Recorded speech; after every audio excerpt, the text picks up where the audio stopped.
Hello, everybody, and welcome to episode number is 67 of the Titanforge Podcast.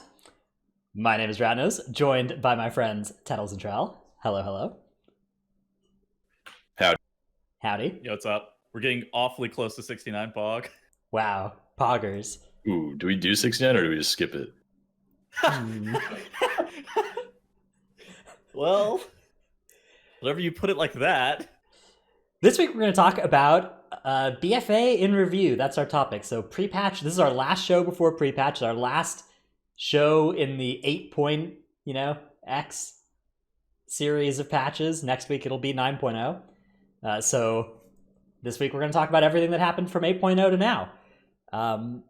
That being said, pre-patch is coming out on the Tuesday, so we have some stuff to look forward to. The game is going to change quite a bit with pre-patch. There's a lot of underlying stuff that changes. Are you guys planning to play much on pre-patch? Because, of course, beta will still be up as well. No, I mean, I'm never a big pre-patch gamer. More often than not, I'd rather just kind of AFK throughout the pre-patch and then just wait for the actual expansion to be released. And I'll probably still continue to do beta stuff to try to, I don't know, get more important stuff out of the way, actually testing functionality of Covenants and Legendaries and stuff like that. Because, pre-patch is fun for some specific stuff, but I've never really had a great time personally. It's more just kind of like the expansion waiting room. Yeah, personally, I would do it if I had characters level still, but I have every class at max level for the most part. The others are just 10 levels behind from last expansion. Yeah, leveling and stuff. Pre-patch is going to be a great time to level from 1 to 50 on anything that you want. You just level through WAD, don't you? WAD, I think, is the meta, yeah. WAD. Yeah. You just, oh, really? If you have WAD flying, you just collect treasures because those give experience, and you do the bonus objectives in Warlords, and that's slowly just full leveling. They nerfed it recently, but it's still pretty good. Yeah. Still supposed to be really stupid. Yeah, other than that, it's a great time to redo your UI. I'll spend a lot of time moving over weak auras and things that I've made on beta to live now that the patches will be more close together than they were before. Because all the new abilities will be on live WoW now, except for the Covenant abilities and the rank 2 abilities that you'll get while leveling. So you can kind of make your UI for the most part. But other than that, I'll just be playing beta and other video games, honestly. Yeah, corruption going away. It's going to be interesting to see what that causes to happen for balance. It's going to be a fairly long pre-patch, right? We know it's going to be at least a 4-week pre-patch, and that would be if they only delayed the expansion by 1 week, which we are fairly certain they've delayed it by more than a week, right? So it would be really it would be wild.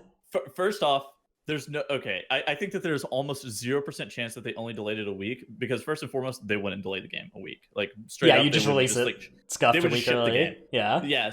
Secondly, they would already have a secondary release date if it was only going to be delayed a week as well. Mm-hmm. So there's almost 0 chances. So depending, we might have something like an 8-week pre-patch or something, a 7-week pre-patch here, which is pretty long historically for how long pre-patches are. So there may actually be some push competition of keys or something. There may actually be some longevity to that, because it's normally a little bit weird. Normally pre-patch, last time around, we had the highest keys of Legion were done during the BFA pre-patch. If you factored those in, right, it was 32s or something. Those are fake keys. Yeah, it's obviously a little bit of a weird environment, but there may be similarly some gaming to watch. It just depends on what they've done with scaling. It's so hard to know whether we're going to be dramatically more powerful than we used to be relative to the content, or about the same, or even a little bit worse. Their goal is to make it so that it doesn't get harder, right? So 8.3 content doesn't get harder with corruption going away, so they're going to scale it in some way to try and hit that goal. But there's a huge range of possibilities with what they'll hit, and that'll affect how hard it is to. Because I think the mounts are still 100% drop chance until the thing comes out. So if you're interested in getting a N'Zoth mount or a Jaina mount, that may get dramatically easier, or may not change much at all. Yeah. So those are just some things to consider during pre-patch. I'll probably be playing a little bit more during pre-patch than I have been over the past couple months, but still mostly just waiting until Shadowlands comes out, expansion waiting room. Yeah, I just raid once a week, and then I don't know, play Among Us with my guild is what we've been doing. Oh, dude, my guild hasn't raided in a month and a half or something. Maybe a month. Really? Yeah. Oh, really? We've just been vibing. We just do sales and we'd kill 2 bosses and we leave 3 bosses and then we leave. Yeah, we haven't even really. We would log on if we got sales, but we haven't really been recently. So yeah, today's topics. Not going to talk too much about pre-patch. We're going to talk a little bit about Shadowlands, though. We have news about Shadowlands, and then we will talk about we'll do our expansion review thing. So let's get started with Shadowlands news. We have some nerfs coming to different things. First of all, we have actually some kind of high level-ish, medium level changes to how the conduit system is going to work. I think since our last episode they introduced the conduit energy thing.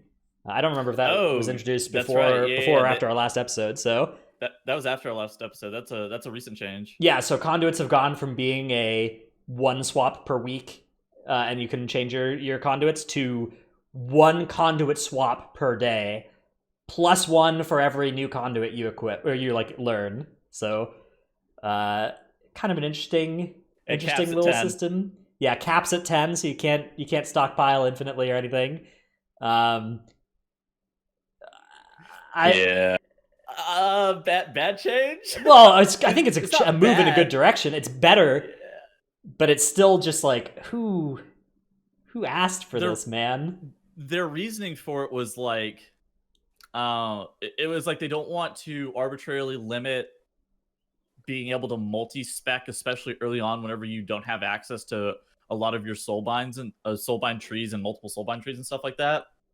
And so they don't want to arbitrarily limit at multi-specking, but at the same time, they're just swapping out one arbitrary limit for a slightly more relaxed arbitrary limit, but it's still just an arbitrary limit that they put in. It's like saying it's like swapping Azurite or whatever. It's like reforging, and it's like, oh, we removed the reforging cost from going from every 3 days to every 1 day.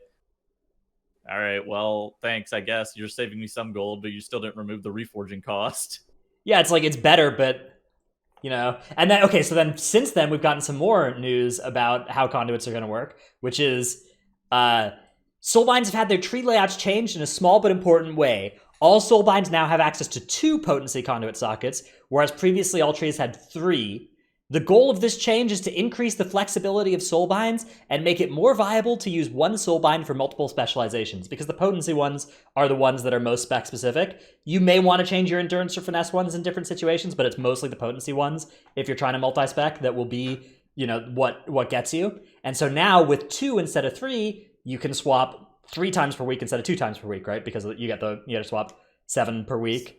Well, this is a slightly better change because potency conduit, potency slots were really, really imbalanced as it currently stood, and the renown and whenever you would get your second or third potency conduit slot wasn't uniform across all covenants, and that could have created some problems for when stuff was this and not, having to swap between different soulbind trees on a week-to-week basis. So that was a weird little artifact of how the old system used to work, was that some soulbinds would be more powerful on week 5 and week 6, and then on week 7 the other one would catch up again because where they got to their potency conduits, and that certainly was dumb. But that's not their stated reason for this change, right? The stated reason for this change is to increase the flexibility of soulbinds and make it more viable to use one soulbind for multiple specs, which again is okay. The literal only reason that you can't use one soulbind for multiple specs is the arbitrary limit you put in, right? So now you're making other changes about how the system works that are kind of tangential to that to try and fix the problem instead of just removing the arbitrary restriction that you put in, right? Well, I'm not going to complain. Yeah, I mean it's definitely better. It's definitely better. For almost everybody, the third potency conduit was going to be irrelevant for Castle Nathria. That got unlocked at Renown 27 or something at the earliest. 32 at the latest thing. Yeah, true. 27th the earliest. Yeah, so this is going to be entirely irrelevant for Castle Nathria, but after Castle Nathria, as we go later into the expansion, this will change things for how it would have 30 been. was what was that, 15 weeks or something, right? Something like that, yeah. So yeah. I guess maybe not. It more if you're a Hall of Fame or high cutting edge, this won't change Castle Nathria for you. If you get cutting edge late in the patch, then this may have some but minor impacts. Yeah. In fact, I guess it's probably bad news for you then, because you're not getting a buff at the end of the patch that you otherwise would have. But either way, I mean, that's a very, very small part of this change. Yeah. I just think it's funny the change they made. I don't know. Nobody's really happy about this, right? They're you could have just made it swappable all the way.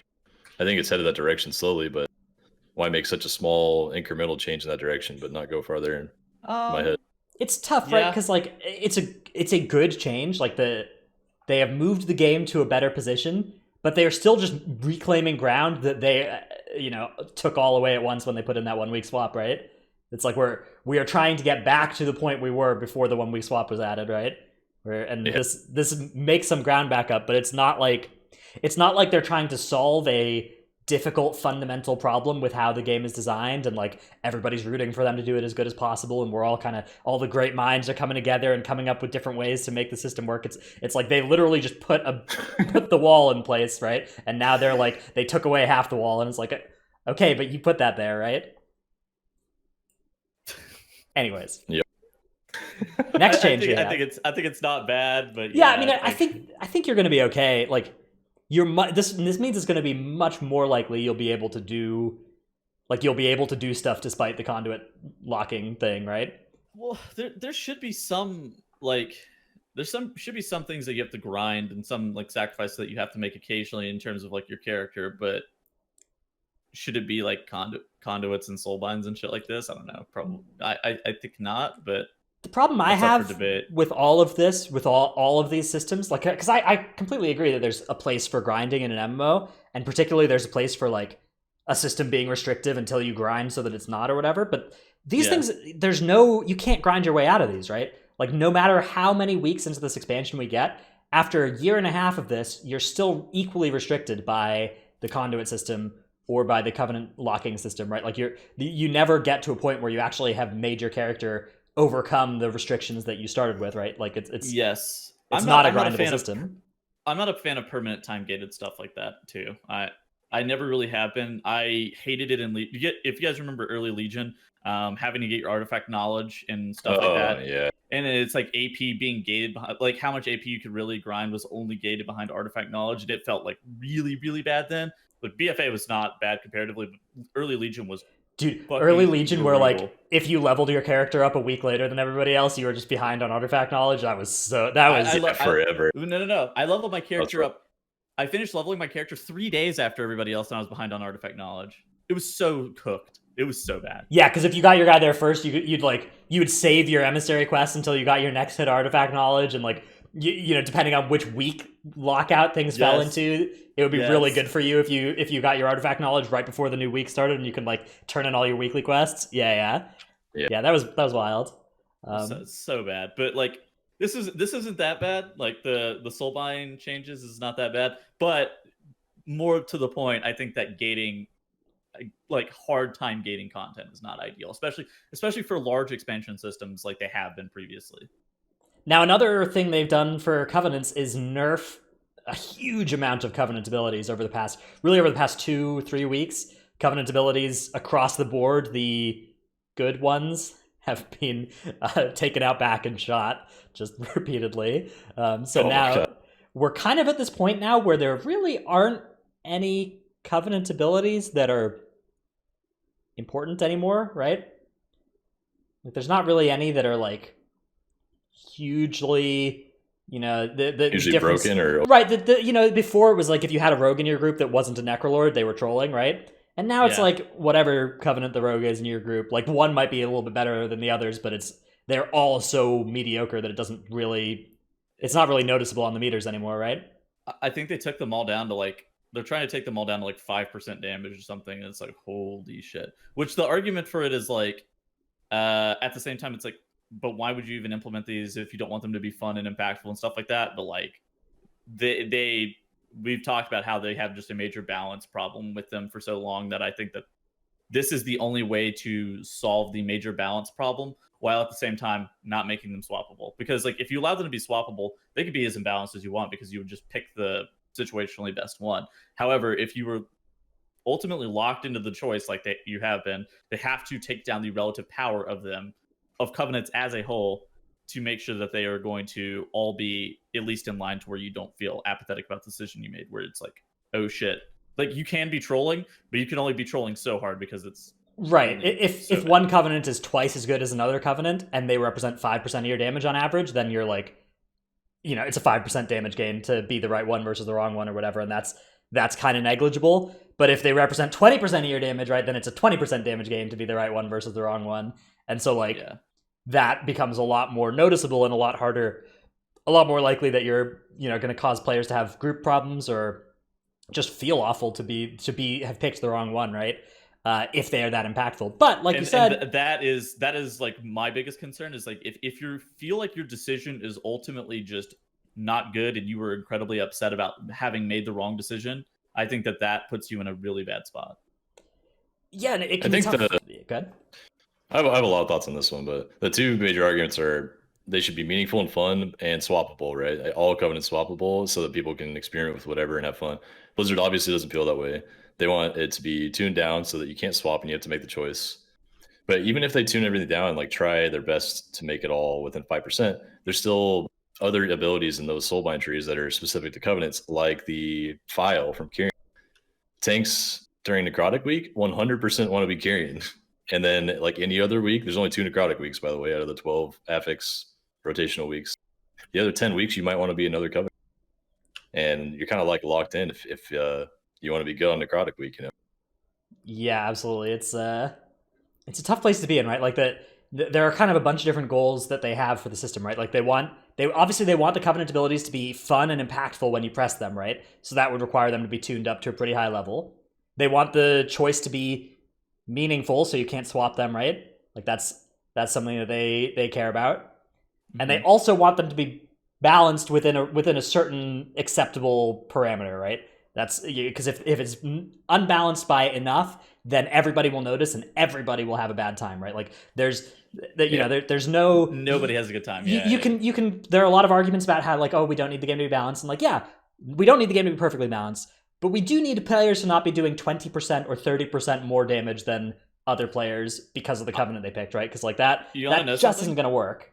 I was looking at this on stream the other day, and basically Legion and Warlords and like before, there were literally specs that were doing 50% of the damage of other specialization. Survival Hunter and Hellfire Citadel legitimately did less than half the damage of other specializations in the game. Not just like Arcane Mage, like normal specs, like literally 50% of the damage of them. And so I think in a Legion onward, they have actually balanced the game not that bad. Like it has really not been that bad, but I think there is an expectation and a precedent of it to like specializations to actually be kind of close. Well, it's so hard for them as well because if you're trying to balance a Covenant, right? Like you can either nerf the Covenant class, like if you need to nerf a Covenant spec combo, you can either nerf the Covenant spec ability, right? Which makes that ability less fun and impactful, right? Like that's what they're doing. The only other balance knobs, though, affect other variables, right? Like if you nerf the Soulbind tree that's a problem, you're nerfing not just Kyrian Destro locks, you're nerfing every Kyrian in the game, right? Or if you nerf the spec stuff, you're nerfing the other Covenant Destro locks, right? If you nerf just a Destro lock ability, you're nerfing Venthyr Destro locks who are maybe fine, right? So the only way that you can specifically target Kyrian Destro locks, if you needed to, is to nerf the Kyrian Warlock ability, right? And even that's going to affect the other Warlock specs, which maybe we're fine with Kyrian. But like, they don't really have many tuning knobs that can precisely like they just have the system where there's like 50 different buttons they can press, and when you press one button, it also changes the state of another 20 buttons out there, and you're just trying to like make them all the same color, and you just can't do it, right? You push one and just like everything else changes. Ultimately, part of the problem is that you actually have a choice, right? Is that you actually have to make the choice at some point is the problem. I think for a lot of it, it's like people don't want to feel like they need to actually make a choice, and like they want to feel like it was just like something that they decided, and they don't want to be like restricted because of it. But ultimately, you made that decision, and like you're going to either be punished or rewarded for that decision. Maybe with the relative loss in power that they're going for, it will make it less important though, which is what actually I'm kind of okay with. Yeah, it's just how it has to be. My argument is that of those three characteristics, right, powerful buttons, meaningful choice, so not swappable, and balanced, you can only ever have two of those three is my argument. So they have decided that the one of those that they're going to get rid of is the buttons being fun. And some people are saying they should get rid of the balance, but the balance, like, I think the balance is non-negotiable, so it means if you're not willing to get rid of the swaps, you have to get rid of the buttons being fun. The buttons are all okay as long as the buttons are high enough DPET to actually press them rotationally. Then Right. So that you're talking about there's a possibility that they nerf them to the point where you just don't press the button, and that is there are some that are kind of close to that now. Yeah. Balanced root adaptive swarm on AoE is probably not worth a global press. Right. Which is a button not being worth an AoE or whatever. Like that's Star Surge isn't worth an AoE, right? That's not true. Well, okay. I guess in BFA Star Surge isn't worth a big enough AoE. Okay, that maybe in BFA you never press Starfall anyways, but what I'm saying is like it's fine for there to be single target buttons that you don't press an AoE, right? Like that's it's like if it's never right to press the button, that's when we really are like, okay, what are we doing here? The other things that have been getting nerfed in Shadowlands have been legendaries. Legendary effects in the recent PTR or beta build have been kind of across the board also nerfed, in some cases by a factor of 6. Like they've been getting nerfed to 16% effectiveness or something. I don't want to spend too long though, like making fun of this, because they almost immediately afterwards came out with this post that said, oops. Dude, they did that 2 times in a row. They did the massive legendary nerfs, and they're like, wait, now that we just released this, we want to buff them back up again. And then they did the same thing with using Covenant abilities outside of Shadowlands, where they put it out there, and then they're like, wait, never mind. Well, it seems like in 2 slightly different cases. It seems like this one was more like, we pushed this beta build with changes we meant to make last week or whatever, and since then, before it came out, we changed our minds on it. Whereas the Covenant abilities not being usable outside of Shadowlands was as soon as it came out, the backlash made it clear we screwed up type thing. Which okay. Yes, the Covenant being usable outside of Shadowlands thing was weird as hell. The Legendary thing actually makes a lot of sense, especially whenever they are nerfing Covenant straight across the board. So they're looking for like a relative power of classes, and they clearly don't want it to be in the base kit, so they'd rather it be inside of either Legendaries or Covenants, but they don't want Covenants to be grossly imbalanced. Legendaries seem like the better alternative because they are ultimately swappable and interchangeable whenever you do need them. So situational use, there is some flexibility there. Right, because if you have an overpowered legendary item, everybody can craft it, right? But if you have an overpowered Covenant, 75% of players are screwed. And like they're okay with legendaries being overpowered in different situations. Yeah, I wonder what tuning point they're going to hit here, because right now, after the most recent round of nerfs, it looked like they were aiming for something like 40% of a good Legion legendary was a Shadowlands legendary power level post-nerf. Maybe they're going to go back up to like Legion legendary level, which I think would be a fine place to hit. Yeah, I like Legion legendary value. So Legion legendaries were somewhere in the 5 to 8% range for a lot of specs and a lot of classes. Right now, Shadowlands legendaries are about in the 5 to 8% range, where some of the outliers are sitting in like the 15 to 20% range. Some of the outliers did in fact get nerfed this week, but like Frostmage, Frostbolt one or whatever. But even then, it's like they said that they want to buff them up higher, which makes me believe that they're going to have. So basically, each legendary in Legion was about 5 to 8%. So if you had 2 of them, there would be like about 15% to 20% of your damage, depending on synergies and stuff like that. Whereas now, like you only are equipping 1, so maybe they're going to have 1 be about 15% is how I think of it. Maybe be about the 10% range. Yeah, I guess all I was basing that off of was there are some literal carbon copies of Legion legendaries in there that were like the Mantle of the Master Assassin gives you. In Legion, it gave you 5 seconds of guaranteed crits, and in Shadowlands, it gives you 2 after, like, they nerfed it down to 2. So that was where I was kind of drawing that 40% from. The literal best Legion legendaries were like 10 or 11%.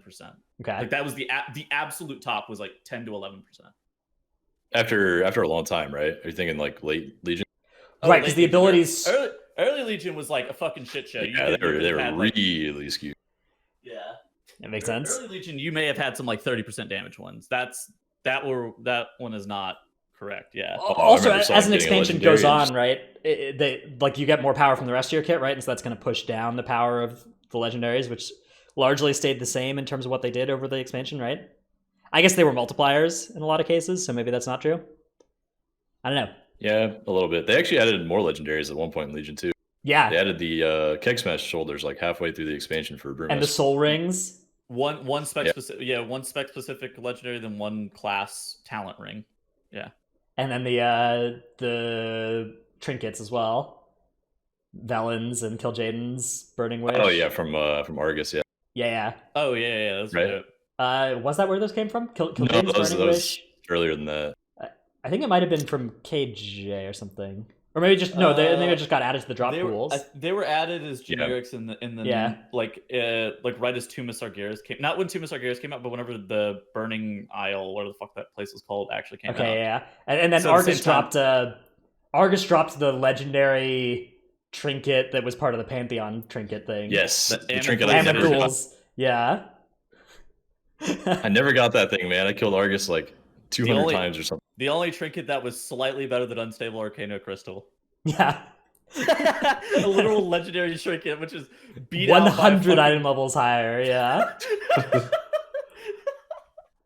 God bless. Yes, that was a very cool time, thank God.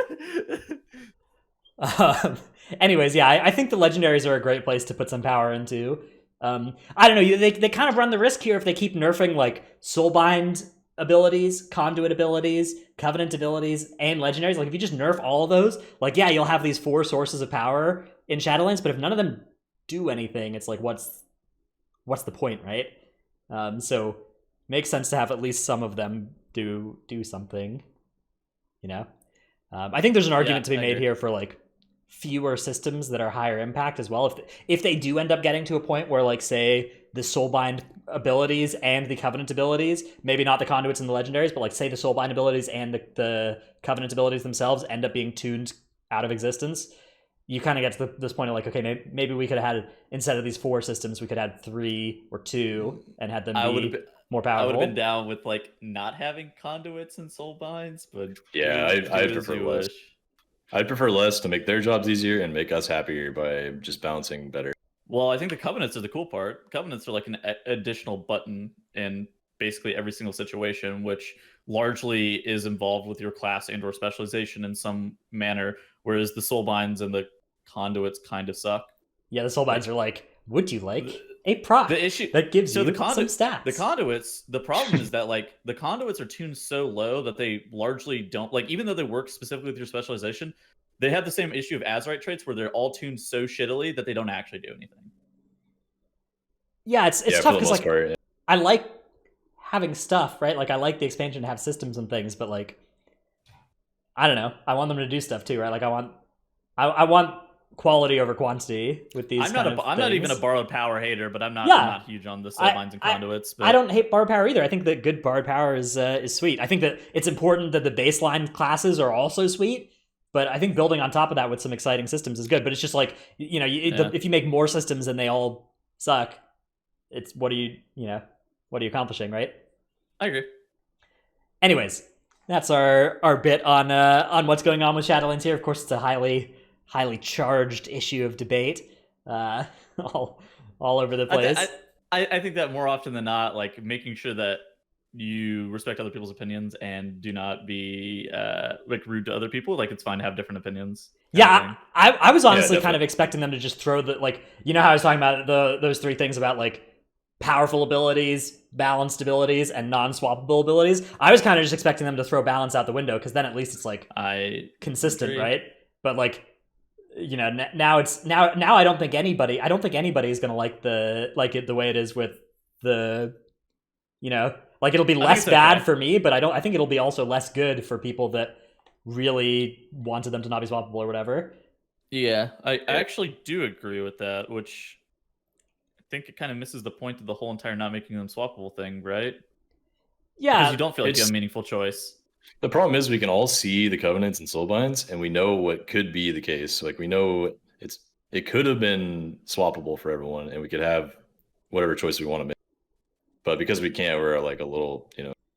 Right, particularly those of us that played early alpha, you know, early beta, and had those Covenant abilities that they're like, you push them and it's like bang, and you're like, oh my god, this is sweet, right? Nightfade Druid, Druid.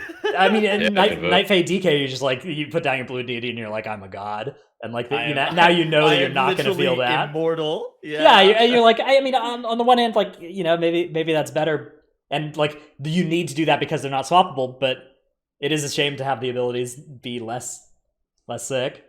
Less fun, yeah. It is less of a shame than having them be unbalanced and not swappable, of course, because like, you know, that would have been I've talked many times about why that is doomed for failure, but it's just you know, it's not too late, right? It's still not too late. If they just make them swappable, they can just buff them all back up to be sweet again, and then like you just have these 4 different buttons that each make you feel like a god in a different way, and you just you pick which one you use for each thing. I think we give it a patch and reassess, and we just watch Yeah. and see what happens. My perspective is that most people who are on board with it, like who buy what they've been sold, and haven't yet played it. My guess is that most of those people will come around once it actually comes out, and if that's true, then like either everybody will want them to be swappable once they actually play with them, and then it will be swappable in 9.1, right? They'll just change that for us, or I'm wrong and people will like it the way it is, in which case that's also fine, right? Then we're also okay. I mean, more often than not, it's not like the developers are like have malicious intent of like making the game inherently worse. Like it's definitely they were in a meeting. They were like, how do we make the game feel more impactful and make the highs feel substantially higher and make you feel like you actually have a quote meaningful choice, right? And I think that's what they were hitting on. Whether or not it's successful, I guess, is to be determined. I'm down to give them a patch and see where it ends up landing, but at this point, my expectations are tentative at best. Dude, that part fries me the most when there's like the comment threads where people are just like Blizzard is planning to fix this in 9.3 or whatever. And you're just like, no way, wrong. Man. They're trying to make the game as good as they can. It's just like, it's hard, I mean, the scope of their, like, I understand where they're coming from with the scope of some of their decisions, like whether or not I believe they're correct is like on a personal level, right? But like, I do at least kind of like see the angle that they're trying to take with wanting to do it like this. And then people are like, oh, they should be more transparent about their decisions. It's like, I feel like they've really been transparent about their decisions. They have absolutely explicitly stated what they mean whenever they say that. But when people don't like the answer. Yeah, it's like, I think the things they're saying are like wrong and the logic is flawed, but it's, it's not like they're lying necessarily. And of course there are some dodges of questions. Like that's, there's always going to be a dodge of a hard question. Yeah. That's just because they can't state it sometimes. All right, let's move on to our next section, which is Tip of the Week, before we get to BFA in review. Chell and I, we're combining forces this week to do a joint Tip of the Week, I've decided. So, oh, you decided that you didn't have one? Well, I was legitimately going to do this anyways, but then Trell already wrote his and was the same thing. So this week we're going to talk a little bit about add-on management, what's going on with add-on management as we move into Shadowlands. So, the news is that the Curse Twitch client thing that everybody uses has been bought a couple months ago. It was bought by a company called Overwolf. Overwolf has other overlay features for other games that have been pretty unpopular with a lot of those communities. And so there was a lot of outcry, backlash as they moved into World of Warcraft as well. And that's led to some other kind of open source add-on management tools getting built by people who are like, have had bad experience with Overwolf products in other games. So today, Trell, you've got wowup.io to talk about as your thing here. Yeah, I've been looking at this yesterday and today, and I just downloaded it today and set it up on my machine. But this thing actually looks really close to the Twitch client. I don't see anything that I had on the Twitch client that I don't have with this add-on. So far it's been actually just the same or an upgrade for me, rather. And even it manages LVUI on my screenshot there. So anyone that uses LVUI, you typically update it through the TuckUI client. And I'm assuming they just pull updates straight from the TuckUI's website or database. So you can actually just combine those into one tool now if you use this wowup.io client. And the nice thing about it is their code is completely open. Like you can just see the code yourself to make sure it's not malware, but it's trustworthy, it's open source. Yes. I'm just curious how it's going to work in relation to the Overwolf stuff going on. I think there's some backlash. There's a little bit more nuance to this than just the WowUp software is better and you should use it, because the problem with that is that the add-on developers get paid through they got paid through CurseForge and they will now get paid through Overwolf, but they will not get paid through if you use WowUp, right? And the way that they get paid is through ads sold on now the Overwolf client, right? And Overwolf has set a goal of increasing add-on developers, authors, like those people increase their earnings by 50% by 2022. And 70% of their ad revenue is going to go to mod authors. So it's tough, right? Because like on the one hand, you want to use the not garbage software, right? Not adware software.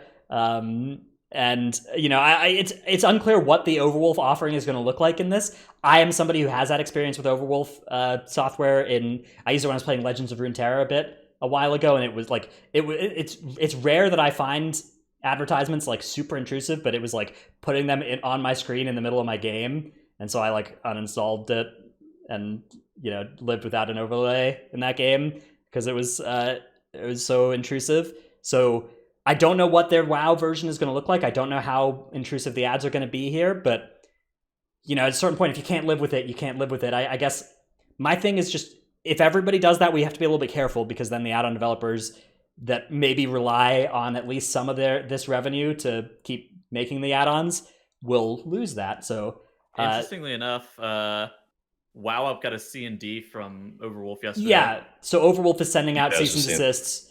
Which it's because WoW Up is scraping the stuff that's owned by Overwolf, the CurseForge, right? The CurseForge. So legally, it's kind of a little bit unclear exactly. It's a little bit of a gray area in my opinion. I'm not a lawyer, but from what it looks like to me, it's not clear to me who actually is in the right legally on this one. Because there's been some evidence. I've seen some evidence, at least, that it looks like you can scrape stuff and it's not like illegal, but also you can block people from scraping you, and that's also not illegal. So I don't know. I don't know what's going to end up happening with that, but it does look like there's going to be, there's going to be a little bit of a scuffle here. Yeah, I'm not an expert on the legal stuff about it either. I just hope that whatever happens, if WoW Up ends up being a viable option, I think it's a good replacement for the Twitch client, at least. Yeah. If they end up coming out on time. A lot of add-on developers have Patreons, so you could consider supporting them directly through that, and then maybe not feel bad about not using the thing where they get the ad revenue. It's really tough for add-on developers because of the Blizzard code of conduct, they can't really offer any stuff in-game incentives for their Patreon, right? Like, our Patreon, we don't offer any legitimate stuff either, but like we could if we wanted to. Like, we, if I wasn't so lazy, I could like make merch or whatever and send it out to patrons, right? But like, the DBM guys or whatever, the bigwigs guys who are both united on being, pro CurseForge or whatever, they basically can't like have a better add-on available if you use Patreon, right? Like that's against WoW terms of service. What about Trade Skill Master though? I don't know. What about TSM? Like, I have no idea. They have like a paid service. I don't know the logistics of it. Anyway, whatever. My guess is that there's also some, like with most things surrounding the WoW TOS and like money changing hands on third-party platforms, is that it kind of gets enforced a little bit at random. So yes, I think I've seen this one before. Like there's been the issues with like the carries for subs model on Twitch that some streamers do, and it's like, is this RMT?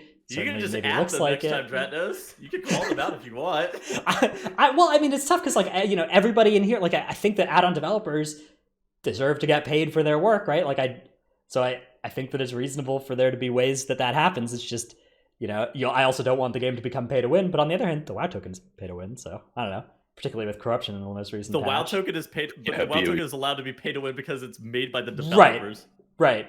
But it's like, anyways, it's a very difficult, murky situation filled with gray areas, but hopefully we've provided you some information about what's going on with add-on management, and you can make a choice for yourself that you feel okay with.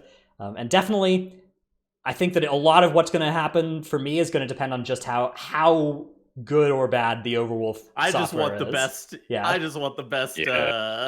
Same. Like, end of the day, obtain add-ons. if it's just awful like it was in Legends of Runeterra, I'm not going to use it, right? Like, I literally have uninstalled their products in the past because of how I couldn't use them. So I'll do it again if I have to. But I hopefully they are coming in here in good faith and are making something that's not super intrusive with the ads, not plastering them all over my screen when I'm playing the game is super toxic, man. Okay, Tettles has for us a clip of the week.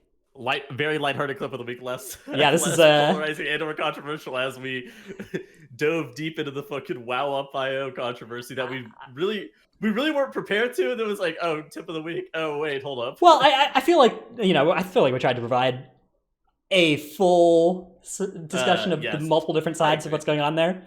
But you didn't end up doing the Dratnos Moonkin Microsoft Paint grab? No. We swap it. We switch it up. Oh, we swapped it. Okay. Yeah.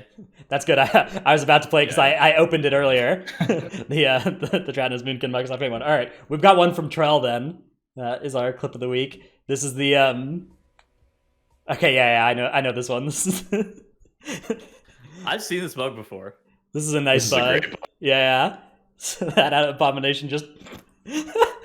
That's me, dude. That's me when I like wake up before noon. I just get up and I'm just like, no, I'm going back to bed. Gets out of bed, looks at phone, realizes that it's like it says 10:45 on it. Yeah, that was Slides Strat back note. into bed. On the left, you'll see Tells get out of bed here pretty quick. Is that okay? Wait, over on the other side. Wait, is there more? Yeah, there's two of them. There's two of them. I didn't even see that.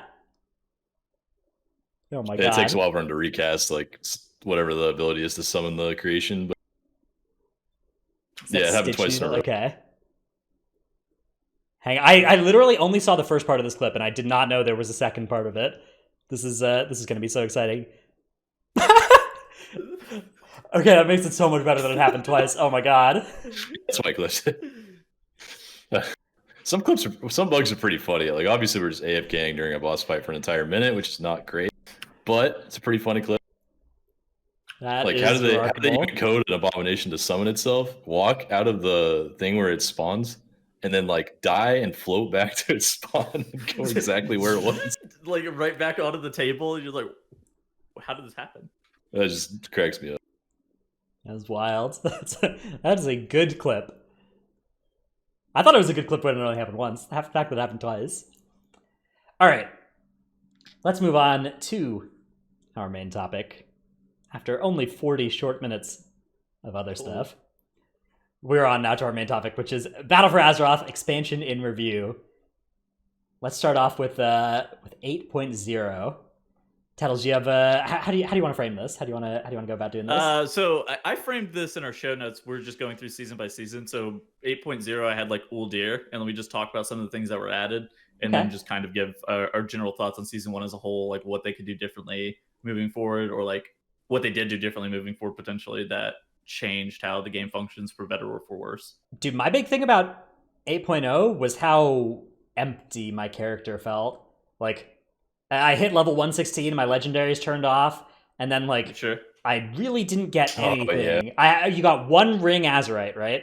Azerite with one ring, and the best option on that one ring after they nerfed like Laser Matrix was Archive of the Titans, which is just like it's like slowly built up stats in combat or whatever. The other Laser Matrix, yes. Yeah, so it was just like, I mean, my character's kit felt so empty to me. Do you think it felt empty because the kit was empty, or do you think it felt empty because you're relating it to what Legion was, where your kit felt like a fuck ton of stuff? To some extent, yeah. Like, you know, at the end of an expansion, you have a lot of systems, and then at the start of the expansion, you have like no haste, no stats, and no systems. But also at the start of Legion, like legendaries were present from the start of Legion, not for anybody except for the most lucky people on the planet, of course, but they were there. You know, people were getting their legendaries in the first couple months. Artifact weapons, though, with artifact traits were there from the start of Legion, and that leveling tree was like, it felt like it was there. Moving into Shadowlands, right? Comparing it to Shadowlands, you're going to have legendaries, covenant abilities, soulbinds, and conduits all being unlocked in 9.0 as that you'll progress through doing that. In 8.0, by contrast, we had one ring Azerite traits. That was it. Like one ring Azerite armor was all we had for the entirety of 8.0, right? So I feel like it was uniquely definitely empty. Shaping out to be at least slightly better. Yeah, I thought we filled out our Azerite armor at least by the end of Uldir, didn't we? It was only one outer ring until one of the major rings. Yeah. I see what you're saying. Yeah, we filled out our entire Azerite armor, but we didn't have the two outer ring. Right, like one outer ring instead of two. Yeah. So we like 3 Archive of the Titans was like an Azerite build, right? We're like one Shrouded Suffocation and two Azerite, 2 Archive of the Titans is what I was running or something. It's like, you know, there's nothing there, right? Uldir I thought was a sweet raid though. I thought Uldir was a good intro raid, much better than Emerald Nightmare was in Legion. Yeah, I think also better than Mogushan Vaults as well. Better than probably Heimal? Is it better than Heimal? Probably on par, Heimal, maybe. Heimal is close. I mean, Heimal is a good raid. So it's probably close to Heimal. Ultimately, I did think Uldir was like a pretty solid intro raid whenever you give it like that caveat. Gahoon was a great progression fight, IMO. It was a horrifically bad farm fight. It was awful to farm Gahoon, but progressing on Gahoon was actually sweet. I think that was like one of the best progressions. For me, I felt like having 4 warlocks on a progression fight for a start of expansion boss felt fucking brutal. Because like no guild goes into like the very beginning of an expansion with a comp where you need to like stack a bunch of like one of the same class like over and over again. So having 4 warlocks was just it's so hard to know, right? It's so hard to know that warlocks are going to be good. They've only been good in Nighthold, Tomb of Sargeras, Antorus, Uldir, Bod, Crucible of Storms, where some people played 14 of them. Eternal Palace, Nihilotha, right? They've how are we supposed to know that warlocks are going to be good, right? Okay. Man, they're not normally 4 of them good though. Like, okay, yeah, they're bullshit. Like you're stating, like obviously you're using it as a meme, but like, man, they're very infrequently do you need 4 of them for one singular fight. That's true. That is fair. They were actually required. Mm-hmm. It's true. What was the most notable thing about? How are we to know? But what was the most notable thing that you guys can think about Uldir? For me, it was actually the trash in the middle of the instance all around the province. Oh god, the Zool trash. Was so awful. The trash that would lag you? That was, yeah, you get 1 second per frame or whatever. You're just there like 1 second per frame. Or 10 seconds per frame. Well, the problem with the Zool trash too is that it was loaded the whole entire time you were in the instance, right? So it was like perma lagging you. Anytime you would turn around and look at Zool, it would just like lag you the hell out. What was my most memorable thing about Uldir? I really liked Talok, but I don't think it was the most memorable thing. I think maybe the most memorable thing for me is like Feta Devour progression. I loved Mithrax, Gahoon. I could kind of take or leave the others. I played Subtlety on Zool, so obviously that was fun. That was actually I have very fond memories of that, but I understand that that was one spec out of 36 that got to have that. That was pretty fun. It was the most memorable thing for me for Feta Devours because we lobbed people mid-prog, like literally kicked people out of the guild. Aren't you like a boomer guild? How does that happen? I wasn't in Might at this point. I was in right. Okay, yeah, that makes sense. They fucking just like lob people mid-prog because they kept fucking up Feta Devour. Yeah, I mean, you gotta do what you gotta do. That was a fun fight to watch top guilds prog on, not gonna lie.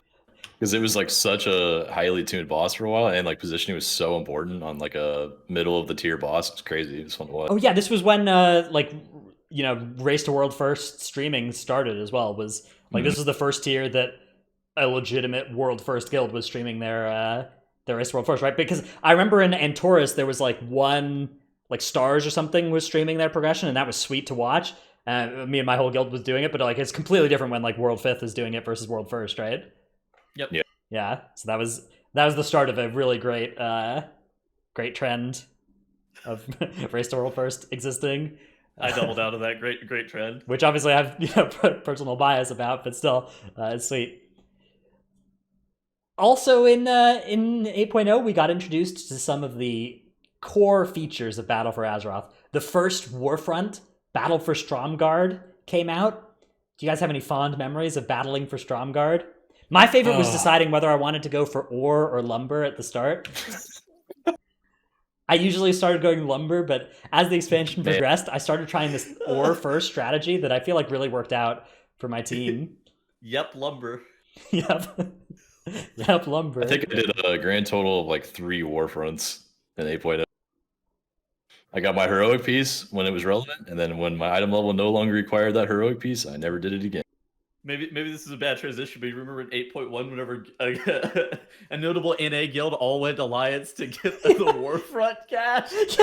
Yeah, they got the against overwhelming odds loot and the heroic or the Darkshore loot from Darkshore. So that was season 2, right? Season 2 was when we got the second Warfront. So fucking good. And we got some new islands as well, which we got like what was that Worgany Gloomhaven?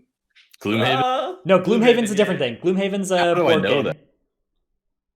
I don't think it's Gloomhaven. Maybe it is. Maybe they just use. Maybe it's the same. Gloomhaven's a board game, though, right? I think. I think Gloomhaven's also the Yeah, name it of is. the I map. think. Yeah, but whatever. The new islands, which love those. That's. So very memorable. We all know their names. And then the Battle for Darkshore happened, Oh, and that was Havenswood. Havenswood. Is the name. Nice. Havenswood. Yeah, it is a great island. Thank That you, one, Chad. Molten K, Havenswood. Those are some of my. I remember Molten K. I remember the volcano. Yeah, some of my top 10 tropical resorts. 10 out of 10. Season 2 also introduced some changes to how Azurite worked. Previously, you just would... Do you guys remember at the very start of Season 1 when your weekly box could contain 0 to 1 weapons, 0 to 1 Azurite armors, and one regular item from Mythic Plus? Yes, I do. So they pretty quickly walked that one back. And in Season 2, they added Titan... Actually, I think it was even maybe late Season 1 when they did it, but they added the Titan Residuum instead, where you'd get, guaranteed Azurite armor that you could buy with it. Although... That's right. Azurite from the box was fucking bad. It was so bad. I forgot about that. So for those that didn't play in Season 1, to get a mythic item level dungeon Azurite piece, you literally had to roll that specific piece out of your weekly cache. That's the only way you could get it. By chance. And- It was so bad. And it could have been any other Azurite piece that you didn't need. And you or weren't a even guaranteed to trinket. get Azurite any given week, right? It's just like you could just go 5 weeks and never see an Azurite armor piece, or you could get 5 different Azurite armors in 5 weeks. Yeah, Yep. that was sweet. The AP farm kind of kicked into gear in bot, I'd say. In bot, it was really getting to neck level 38 for Jaina or something was the hotness, right? You getting that inner ring, the Gut Ripper ring, and then the +5 item level thing in the middle. And I think the tuning was it was harder than it was in Old Ear to get to relevant Azurite armor or at an Azurite level on your necklace. So there was a lot of island degeneracy because that was the best source for AP. I remember people had the atomic bombs saved up. This was Yeah. atomic bomb island meta. Yeah. Yes. You would buy them on the weeks when it was on the vendor and mail them to yourself, and then send them back so you could stockpile them. And then the patch came out or whatever, and you just blast islands with you'd pull them all in one pull, blow them to smithereens. That was good times. We had Reaping. So Reaping replaced Infested. Infested was the Season 1 Mythic Plus affix, which I actually think Infested did some cool stuff. Infested was not great. It wasn't a great affix, but it was their first seasonal affix, and I think that a lot of the mistakes that it brought can be completely forgiven by virtue of that. And I think it did some cool stuff with I think so. Freehold, Kragmaw's room in Underrot, where you just have these spots where 2 different world-class tanks could have completely different ideas about how to pull the place and how to use CC, whether to pull the infested mobs first or the non-infested mobs first, or just pull the pack with the infested mob and focus damage the infested mob, which you had subtlety rogues in a lot of these dungeons, so that was often something you would get value from doing. So I actually think the affix did some cool stuff. There was also some annoyance when non-CCable mobs had infested and were next to other. Yeah. And then do you guys remember the bug where if a mob got infested and it would still get healed by other mobs infested, so you could just have 2 infested mobs next to each other that were both healing each other? Yeah, that was good times. That was a mood. Such a sick effect, honestly. I don't know why we ever went away from it. The infested mobs would spawn 2 worms, and the worms would stand still for a second and then go to the nearest enemy in their line of sight. Actually, it doesn't even matter. Just the nearest enemy, period, through walls. Oh yeah, And try to do you remember seeing Goonies just going up the hill on Freehold, and you're like, why? Wait, why are you going that way? just climbing the mountain. We Yeah. call Or it the go mountain straight climber. through the doors, closed doors in Waycrest Manor and shit, and you're just Yeah, because it Alright, well, aggroed them this is once how they it is. infested as well. So if they went to aggro a new pack, you were just Yeah. well, this is the end of me. When you watch a worm go through the closed door in Waycrest Manor, you know it's going downstairs or something, and you're just like, no, not like this. And then 30 seconds later, 4 packs come up and kill you. It's pretty fun. so epic. Some of that stuff Anyway. was good design though. The infested mobs in the end of Season 1 were chosen pretty well in my opinion. And they are actually implementing this as the inspiring affix, as a mix of the Emissary of Tides and the infested affix. So you can full CC the inspiring mobs like infested mobs were. But I wish they would learn from their mistakes with infested. Eventually with infested, they made two infested mobs that are already like that not heal each other. So you could creatively pull them together and they wouldn't heal each other after you kill all the other mobs and AoE them down. But two inspired mobs do prevent each other from being interrupted at the moment. Ooh. Yeah, that's rough. Not sure how much I love that, but I think inspiring, like a lot of the mobs are just like so, I don't know, they're not next to one another a lot of the time, so you're kind of okay. Like the inspiring is actually pretty good, I think, so far. It's pretty. I just wish they changed that one thing. Right? Like I felt like there wasn't a ton of mobs that are inspired in every single dungeon, which is better. Makes sense, right? It's not a seasonal affix as well. It's just a regular one. So season 2 came around and we got Reaping instead, which better. Reaping was season 2 Mythic Plus had some slight balancing problems. Where at Outlaw Rogue 3 Outlaw Rogues or 2 Outlaw Rogues were the acceptable comps for that season, and 1 Prot Warrior. 2 Outlaw Rogues and 1 Windwalker Monk. Yeah, I mean 3 Outlaw Rogues was like was better IMO. Yeah, for a lot of runs 3 Outlaw Rogues that are actually just better, I think. But 1 Windwalker plus 2 Outlaw Rogues was pretty close for sure. That was a cool season because you got to make friends with other rogues as a rogue, right? Like normally if you're like a rogue, you're just a group's rogue, right? And so you don't know other rogues. But because of season 2, all the rogues know each other because like, you get into a group and you're a rogue and they need 2 DPS and you still need 2 more rogues, right? So you'd have to make friends with more rogues. Not a good time to be a non-rogue though, I will admit. That was not... I haven't been able to play with other ranged players in such a very long time. I made friends with a lot of ranged DPS in Legion and it's like, oh, these guys are cool. And it's like, BFA comes around. Yes, 1 range per group. All right, well, I guess we got to figure this one out later. Yeah. But balance aside, like balancing of the season aside, I think Reaping as an affix was just sweet. That was so fun. It was great. Mm-hmm. It was fun to play. And I think that's what they're kind of bringing that one back as the Prideful affix too, which is the same like concept where everything is based around 20% increments in the dungeon. And this one gives you a damage buff too. So at least you don't get to do the massive AoE numbers on the Reaping packs, but you do get 30% more damage for whatever you pull next. Yeah, love that. The raids in season 2, we had Bod, and then we actually had Crucible afterwards. Bod was there were a lot of bosses in Bod that were pretty underwhelming, I think. Particularly like Rastakhan was a fight that looked like it could have been pretty cool and ended up being a bit of a pushover. Stormwall Blockade was it was just like also there wasn't just much going on. Mm-hmm. Yeah. And then Jaina came around. Jaina was a fight. Jaina was a real fight, which Mechatork and Jaina were probably and Opulence were like 3 very, very strong fights that came out in Battle of Zarlor. So I felt like this raid as a whole it's definitely seen as pretty positive because those 3 fights are so strong, and like Opulence is a great fight, yeah. I mean, a raid's popularity is going to be determined by the end boss, right? Like whether or not the end boss is good or not is normally what's going to determine whether or not the raid is seen as favorable or not. Typically, definitely, yeah. Like if they miss the mark on the first boss, it doesn't matter. Right? Like Champions of the Light was 1 pull instead of 5, and it's like whatever, right?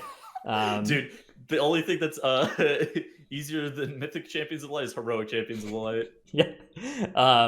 But yeah, I think Bod was also, I think that most fights in that raid were easier than than they should have been, but because Jaina wasn't, it doesn't really matter too much, right? Like Jaina is the whole raid for the most part.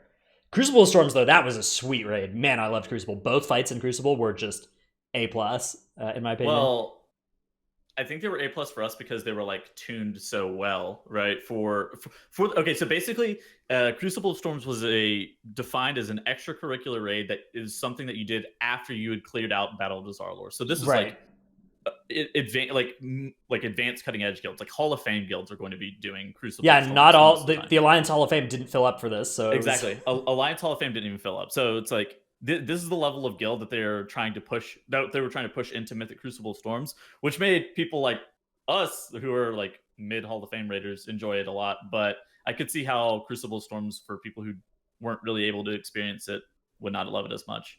Yeah, I think that these fights should have just been at the end of Bod, right? Like there were guilds, for instance, that were like if you were a guild that was working on Opulence, or like you killed Opulence, you were never getting into Mythic Crucible, right? Like that was never going to happen for you. But the fact that it was released as a separate raid, you would like try the first boss and you're like, this is ridiculous. There's no way we could kill this boss, right? And so that makes the raid feel bad for it. Like if you're a Mythic progression guild, there was no filler content, no easy bosses in there for you to kill. So but they were still progressing. The bosses still progressing in bod. Yeah, that's right? the thing is if you'd killed Jaina, you could have progressed on Restless Cabal. But if you hadn't killed Jaina yet, bod was where you're still supposed to be for progression there. So I think that the boss design of Crucible was sweet. It was awesome. It was really great. That caused people didn't like it because they didn't get to play it, but they expected to be able to play it because it was released standalone, right? I'm okay with there being prestige like that though. I think you just put it at the end of bod, right? Or even just like release it. Like if it's not ready when bod comes out, you just release it as bosses after Jaina in bod that get released later. Like, after you kill Jaina, after a couple months, a portal opens up to go to Restless Cabal, and that way you don't get this thing where guilds go in there because they can set the dungeon setting to it and just run into a boss that's not just a brick wall, but is like 3 brick walls for where they are. Personally, I actually like that it's I personally like that it's separate, and it actually kind of walled off a lot of guilds that had not killed Jaina. I thought that was actually kind of cool, but at the same time, I understand why some people wouldn't love that as much. I think the one thing that Crucible did that was cool was that the gear was neat. There were like 30 items in that raid that were interesting, right? Like this item's like, there was like, while you're standing still, it does this, or like this does this, but here's a little drawback associated with it. So the upsides of the gear is that every single item had a secondary effect on them. Downside of the gear, every single item had a secondary effect on them. I thought that it was like cool because you had some shit that would do something, but at the same time, it was like a lot of it did stuff. Like it was too much stuff that did things, but I don't know. Most of it was pretty minor though. Like you could just kind of forget about it once it was equipped. There were only a couple of them that you had to like play around. Well, until you started PvPing and getting fucking one-shot by the leather pants and stuff. But... Obviously, the PvP balance is always scuffed. Whatever, that's just always... PvP is always, scuffed with whatever. Whatever the new raid item is, it breaks PvP. That's just always true. And what was the trinket from Una? Voidstone? Yeah, where it absorbed damage and healing. It was... Yep. It was cool. I don't know. I loved that theme throughout Crucible of like both the boss fights and the items all had these effects that like they could be good and they could be bad, right? Like they, it gives you damage but it damages you or whatever, right? Like or it absorbs damage and it absorbs healing.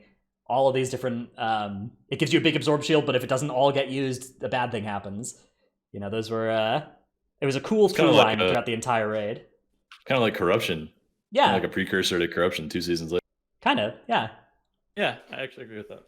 So season 3 then rolled around. Okay. Do you have something to tell us? I was going to say, I think just like summarizing, I felt like season 2 was definitely a pretty solid patch just due to the fact that I felt like the raids were really strong. Like new Azerite and like the second ring of Azerite came around. Like a lot of classes got better Azerite traits whenever that new set of Azerite was added. Reaping a Fix, of course, also very strong. So I felt like this season was... It was a banger. Yeah, pretty good. Yeah, it definitely it felt like a much more finished Battle for Azeroth expansion than season 1 did, and a lot of the new systems finally filled out to be meaningful, like the Azerite extra ring, being able to target Azerite on the vendor. I think that was pretty important. And obviously, like the seasonal affix made a lot more people open the Mythic Plus. That was probably the most played season, other than season 4, which is just longer, right? I don't know what the stats are, but I believe it. I would believe it. I mean, well, there are a lot of people who I actually would believe that season 1 would be more played because there's more people playing the game. But that might be true. Yeah. Then season 3 rolled around, and we got Beguiling, which all of the forgiving I was willing to do for Infested because it was their first seasonal affix. I'm not willing to do any of it for Beguiling. They should have known better at this point. Beguiling made almost all the same mistakes that Infested did, but on a bigger scale. It was this like it had this annoying like weekly rotation thing where it was moving around, and that it made it so that every time you went into a dungeon for a week, you had to like already have done that dungeon once that week before you knew what was up with the Beguiling in there. So you didn't get it was like so high maintenance. So different. Yeah. Like, people like the variability from affixes week to week, right? Because it changes the dungeon a little bit. But this particular season, the entire dungeon was different because like you just straight up couldn't pull some packs that had emissaries in them because it made them absolutely ridiculous. That was the thing, is how many pulls got impossible with either a Tides or a Void in the middle of them. And there was just like Tides and Voids there 2 out of 3 weeks. And then there was Enchanted Week where you could play the game. And this was the season where it got the most degenerate, where there was like 1 push week, right? There was 1 push week because it was like you needed good affixes and Enchanted Week, and that only happened once. Do you remember? I think the biggest flaw in the season was the teaming for Tides Week, where there was or maybe it was Void, Yeah. but there was a 5 Dervish pack in Temple of Sethralius with a Void emissary planted it right was in the middle Tides. of it. Yeah, it was Tides Week. Yeah, Void Week. There was the in Waycrest. There was a week that was like 4 witches and a void. In that pool was a banger. Fucking cursed. Yeah, that wasn't the Tides Week. That was the Void. That was the teaming Void Week. But the teaming Tides Week with I tweeted and got that changed. I think, or they were planning to change it already, and I tweeted and then it got changed. I don't know what the causality was, but that was the one where I just tweeted, "Oh no, no, no," and I just tweeted the MDT screenshot of the Void and the 5 dervishes. Yeah, exactly. It's like, what the fuck is that? The reason why that was such a problem, by the way, for those wondering, is because the 5 dervishes are not CCable at all. They will, as soon as you get in combat, it's global combat, and they're going to kill your group unless you kill them first. And the Void is not CCable at all. And there's no line of sight spot in that entire area to take care of the Void's mechanic properly. So like everything about that combination was just absolutely awful. There are 6 mobs there that are going to kill you. Yeah, that you can't win. You're going back to the second boss room with the dervishes, I guess. Like corpse camp the dervishes. Fuck it. Yeah, maybe. So insane. I don't know. Beguiling was Cursed. Bad the worst marks I would give to a seasonal affix. Like I'd say Infested was like a B- or something that would have been it gets some bonus points from me for being their first go at it. Reaping and Awaken were both like A pluses, S, something like very good affixes, and then Beguiling is just like a F. Why? Eternal Palace? Yes, we got Essences and Eternal Palace were kind of the next orders of business to talk about here. We can do Eternal Palace because Eternal Palace was it was a raid. Hold on. Let's actually do Najatar, Mechagon, and then Benthic gear, because I think that that is something that we need to hit on first, because that gives a little bit better context, I think, to EP.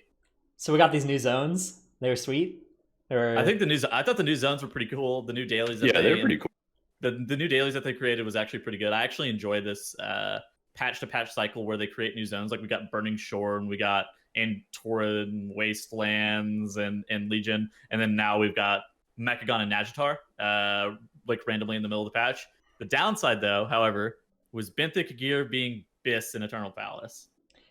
Yes, particularly because you needed to get a socket on your Benthic gear for it to be Biss. So you were you just roll like hundreds of Benthic shoulders or not shoulders, but like belts until you got the right Benthic effect with a socket, and then you'd upgrade it. And once it was 425, it was Biss, and there was 4 slots of those that you had to roll. That was a tier that I didn't raid, and I'm so glad I didn't raid because of Benthic gear, man. You got lucky.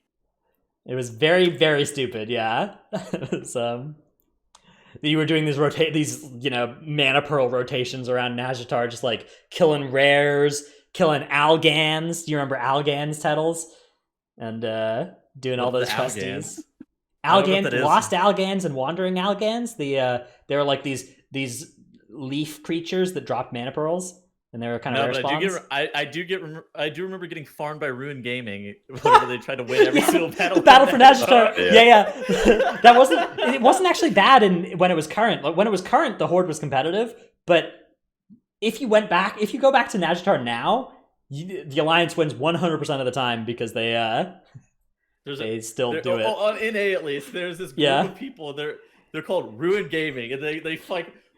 Their goal is to try to win every single battle of Najatar node, and it's like what happens is one of two things happens. Ruin your game. Yeah, one of two things happens, right? Either you get into a shard that they are winning, or you get into a shard where it's like the Horde is slightly winning, and for like 5 minutes you're like, okay, this is sweet, we're gonna win this battle for Najatar, and then just like the zone starts lagging and you're like, oh no. And then like 500 Ruin Gaming players, it's like an EVE Online where they just like warp into your system and just blow up your starbase or whatever. That's exactly what happens. It's just like the lag part is too real. Because you know that they've joined your node. As soon as the whole fucking server is lagging, you're like, oh god. Oh no. It's so quick. It's like Star Trek whenever they fucking like open up the rift and then you like see a fucking fleet of ships like flying in. It's like the Ruined Gaming people just like teleport into your fucking node and just murder you. And you're like, if you were a Horde player and your goal was to win battles for Najatar, it wasn't happening. But if you needed to just farm honorable kills in Najatar, that was doable. You just pick them off when they were alone. and you could get that, which you needed to do to upgrade some of the essences. Oh, that came that's out. right.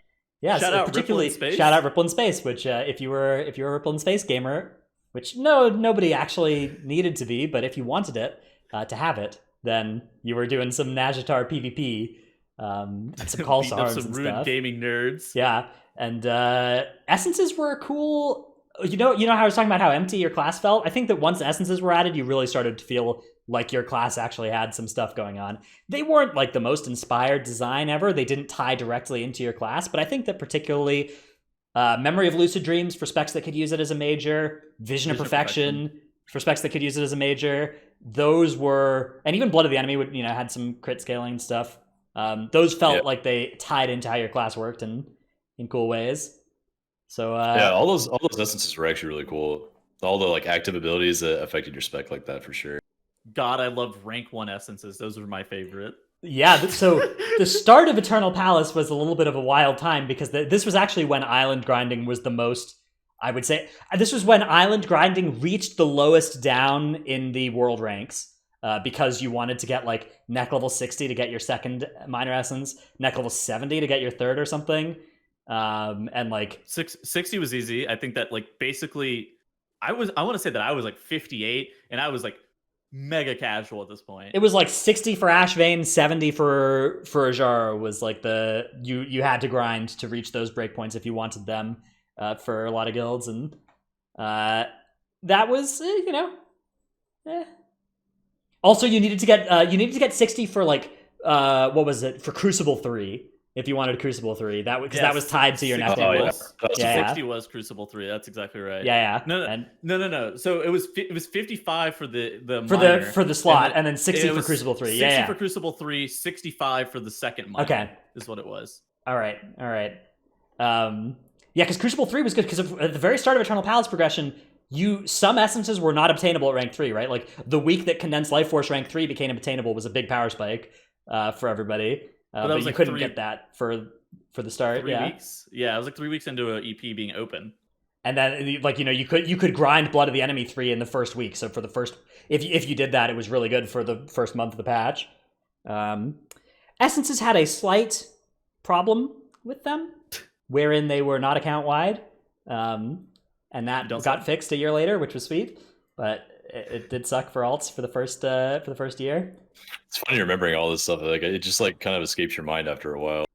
Yeah, you think about it. It's kind of the inverse problem to what's happening in Shadowlands, where essences not being account wide meant it was just kind of like arbitrarily impossible to play alts without investing a bunch of extra time into them that really didn't feel reasonable. And in Shadowlands, it's going to be arbitrarily not possible to play your main in all forms of content if you want to do all forms of content on your main, right? Like it's much easier. In Season 3, it was much easier to just play an off-spec and use your essences that you already had on your character.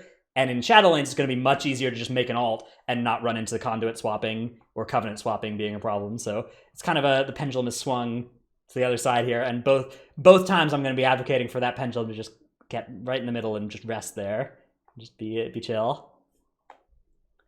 There's some cool trinkets in Eternal Palace as well, worth discussing. Bloodthirsty Urchin, Ashvane's Razor Coral, Ajar's Font of Power. Anyone? Mm-hmm. Yeah, those were good trinkets. Urchin remained Aquapotent Nautilus for healers. Aquapotent Nautilus is sweet. I forgot about that one. Yeah, that's right. That killed Explosive Orb. Yeah, in an AoE. That made healers do little fucking. You would drop your flag on the other side of the pack, so your Aquapotent Nautilus would travel through the pack and apply that 4-second dot, hit the flag, and then bounce back to you, and then apply another 4-second. It would like double the damage compared to the sim. Actually got flags. Yeah. That got flags removed, I think, right? Yes. Well, that wasn't I don't think that was the biggest offender. The biggest offender of the racing flag was Rogue's shadow stepping to it on Uuna. That was really. I did that. Uuna flag stepping was sweet. Yeah, Rogues unfortunately were using that though for a long time before Uuna. Like I remember having Rogue friends use that in Legion, and they like needed it to survive some mechanics in dungeons, and then it got put into the limelight, kind of like Sub did for Shadow Azul or the Prophet Zul and Holy. And once that was in the limelight, it got fixed. Same thing with flag. I mean, the flags are stupid. As somebody who abused flags when I could, is correct. For them to not flags be were also usable. Flags were also broken, and like they would eat smart healing from like resto druids and shit. Like Oh, That's yeah. true. if you forgot wild about growth, if you had wild growth and you had a bunch of flags down, the flag to take priority over like injured party members for wild growth dot or wild growth hot, and you're like, what the heck? Yeah, it was like classified as a friendly unit, but not as low tier as a pet. And so, yeah, smart heals would hit it rather than party members. That's crazy. It's very cool. So that was season 3. On the whole, I think season 3 was a step down from season 2. They had Mechagon added as well as Yeah, Mechagon as a dungeon was cool, but it wasn't an M+ dungeon yet, so that didn't it didn't increase my M. Like, I mean, having Mechagon as an M0, it was fun to do the hard mode actually, and to do the Hard mode was pretty cool. the deathless run. That was kind of sweet. But other than that, I think for the most part, the content that came out in season 3 was worse than the ones in the patches before and after for me, particularly because there were those glaring problems of like essences being a huge pain on alts and benthic being a huge pain on mains. Like there was no character I could log into that didn't have something annoying to grind that I didn't want to grind. Yeah, agreed. True. Season 4. Okay. I remember farming Mechagon and Nagitar on like 5 tanks for so long. Oh yeah, dude, Null Barrier 3. Just going to Mechagon every day for a month and a half to get your Null Barrier 3. Whew. That was good design. And like I was finally done with it, and then they started showing that they were going to make Essences account wide eventually, and I was like, God damn it. What have I done? I did 7 Blood of the Enemies in yours was worse actually. I had this spreadsheet. I had this spreadsheet where I was like tracking all the essences I was grinding on my different characters, and I was pretty close to having like 7 characters with all the essences. Dude, my guild, okay, so Squishy was like, we required like basically every single essence except for Ripple and Space going into season 4. And I remember one night I like open up Dratinus' stream and he's sitting there doing fucking comp stomp, and he's like, anybody in my chat want to come do comp stomp? And I'm like, well, I planned on doing literally nothing, and this seems substantially better than comp stomp, but I need to get the fuck out of bed so I can grind rank 3 Blood of the Enemy. Great. Rank 3 Blood of the Enemy. That was a great time. Comp stomp that was the way to do it. You'd get comp stomp down to like a minute and a half, and you farm them in their base every time. Very fun. So then season 4 rolled around. Season 4 at the start, so they announced that Titanforging was going away, which had been a thing since Legion, and Corruption was going to replace it. Corruption launched as a flawed system, a system with with some flaws. Yeah. There were some problems with how Corruption started initially. You're so generous. The biggest problem in my opinion was the fact that you could whip out your credit card, buy some WoW tokens, and then get a 70% DPS increase over the idiot in your raid who didn't do that, which like, man. Or the world first guilds like literally fucking taking out hundreds of millions of gold in loans with Gallywix, just normal shit. Just sniping every BOE that was good across all the servers in their region. The whole region's auction house, yeah. Every single BOE out there. There was the tools that were like scraping all the auction houses on all the servers, and you could like use it. And so it was like, if a certain corruption came up, it'd be like, bing, it's on Anderhole, go buy it. Or DPS Death Knights literally playing fucking third tank Blood because they had full Echoing Void sets. And now just like doing more damage than the DPS in the raid on playing as Echoing Void. Wearing like cloth items because they had Echoing Void on them. Like fired up with the double socket ring. Yeah, fired up with the Infinity Stone ring, which because for the first day of Nyalotha Heroic, items could drop with 2 sockets. Because there was a guaranteed socket and they still could roll another one. On the rings. That was very cool. Method the guild spends $8,000 to buy BOEs. Right, they RMT'd it as well, right? That was a revelation. I don't blame them for RMTing $8,000 because or 250 million gold. Yes, this seems very reasonable. That was one drawback of the corruption system. That it didn't touch most players, right? Like most people who played the game below the world top 100 level or whatever didn't run into this actually. Like that was not what caused the biggest problems for most people for corruption. For me, it was the most offensive, just like conceptually, but it was not actually what caused the most despair and misery. For most people, it was just like you just couldn't drop a good corruption item. Acquisition, yeah. And you just Yeah. I think even for your guild, like I bet there were people who were benched for some of the earlier bosses, like some of the harder bosses, like Shadhar, like some of the DPS check bosses, like Raden, because they didn't have good corruption where they otherwise Yeah, so would / should. Getting benched because you got unlucky with your corruption drops was very much a thing that happened for a lot of guilds, I'm sure. Early on. Early on, yeah. We spent 30 million gold, I think, on BOEs as a guild. That tier, which is not anywhere close to what, World First competitors did, but that was where all of our sales money from earlier in the expansion went to, was building up a guild bank, and then we spent it all on BOEs. And that was, it was good. It's helpful. It was the right move, but like it was stupid. I straight up spent all 2 million of my gold at the time on BOEs, and then, of course, like Covenants, I made the wrong meaningful choice, and they got nerfed. Yeah, so then like a couple weeks in, they nerfed Echoing Void in half. They buffed Void Ritual by double. So like Trell's Echoing Void that he had bought was wrong, and Tettles' Void Ritual that he had cleansed was wrong. Was so bad. Yeah. I forgot about that shit, and it was like, oh wait, this has been 100% buff. How the fuck does it even launch where it needs a 100% buff? Yeah, that was frustrating. It's like I knew they were going to nerf it too at some point. I just didn't know when. And so I was like, I'm just going to buy it now. I might as well. This is my gold. Like, I want to have fun. And then it lasted just 2 weeks. And I was like, there were 52 different corruption effects. And I think about half of them, so 52 if you counted the ranks, I think about half of them ended up getting nerfed or buffed after the patch came out. I did this research for a corruption article I did for Wowhead. These were the corruption effects. Echoing Void, which had 3 ranks, Void Ritual, which had 3 ranks, Twilight Dev, which had 3 ranks, Versatile, Gushing Wound, which only had 1 rank, Infinite Stars, Twisted Appendage, Obsidian Skin, Surging Vitality, Deadly Momentum, and Avoidant. All of these were corruption values that changed in the middle of the patch. Most of them weren't as big a deal as like the Echoing Void one was, but all of them could mean that you bought the wrong BOE or cleansed the wrong item, and that was monk ass, not a good feeling. Yeah.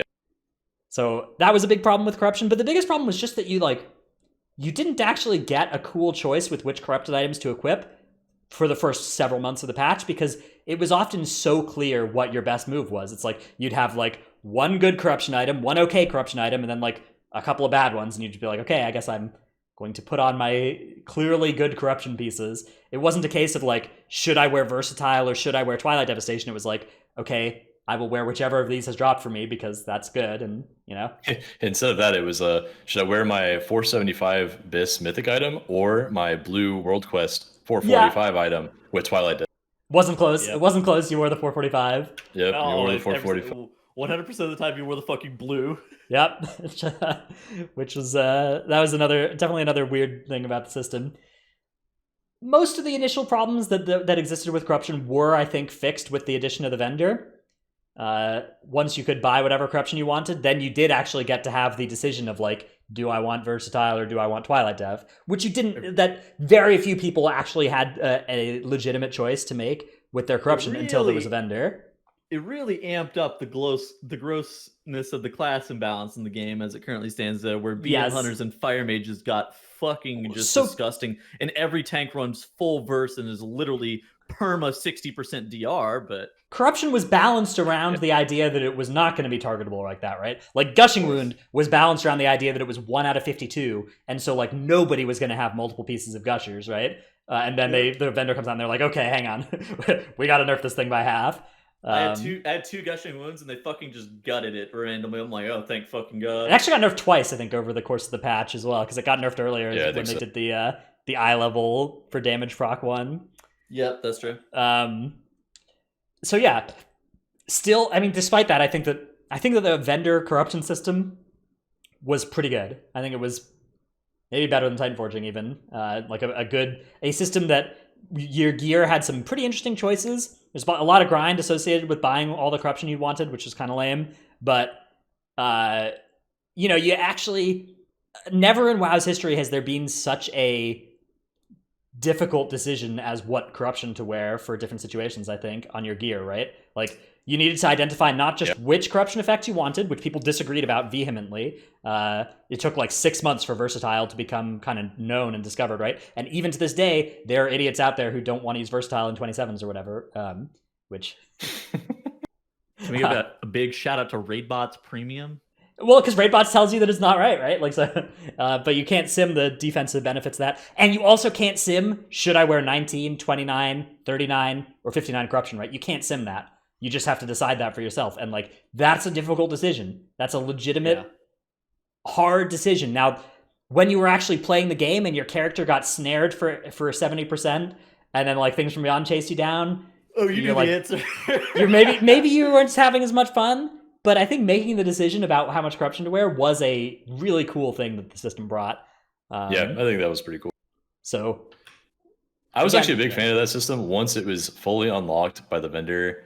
And they made everything like possible to grind. Like that was great for me. I got to play. I mean, it was kind of too late in the patch for me to play a lot of vaults, but I could have played a bunch of vaults if I still had the motivation.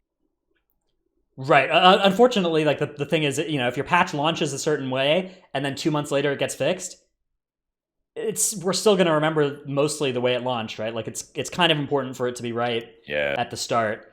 Like account-wide essences also got fixed around the same time, but it's still a huge stain on essences, on the history of essences, is the way it existed when it first came out, right? If it's not fixed really quickly, I think that these systems get marred by their initial implementations. That's why everybody looks fondly at most people look fondly back at the Legendary system, because it was bad at the start, but by the end it was pretty good. And like we're probably going to end up thinking the same thing about essences eventually, and I think that's also why we really, really want to push Covenants and Soulbinds to be better at the start of the expansion. Yeah, just as best as we can. We just want. Because I think if you talk about Legion Legendaries, like the big thing that everybody will say that's negative about them is like the patch 7.0, right? Like nobody. I think everybody liked 7.3 Legendaries. I'm pretty sure.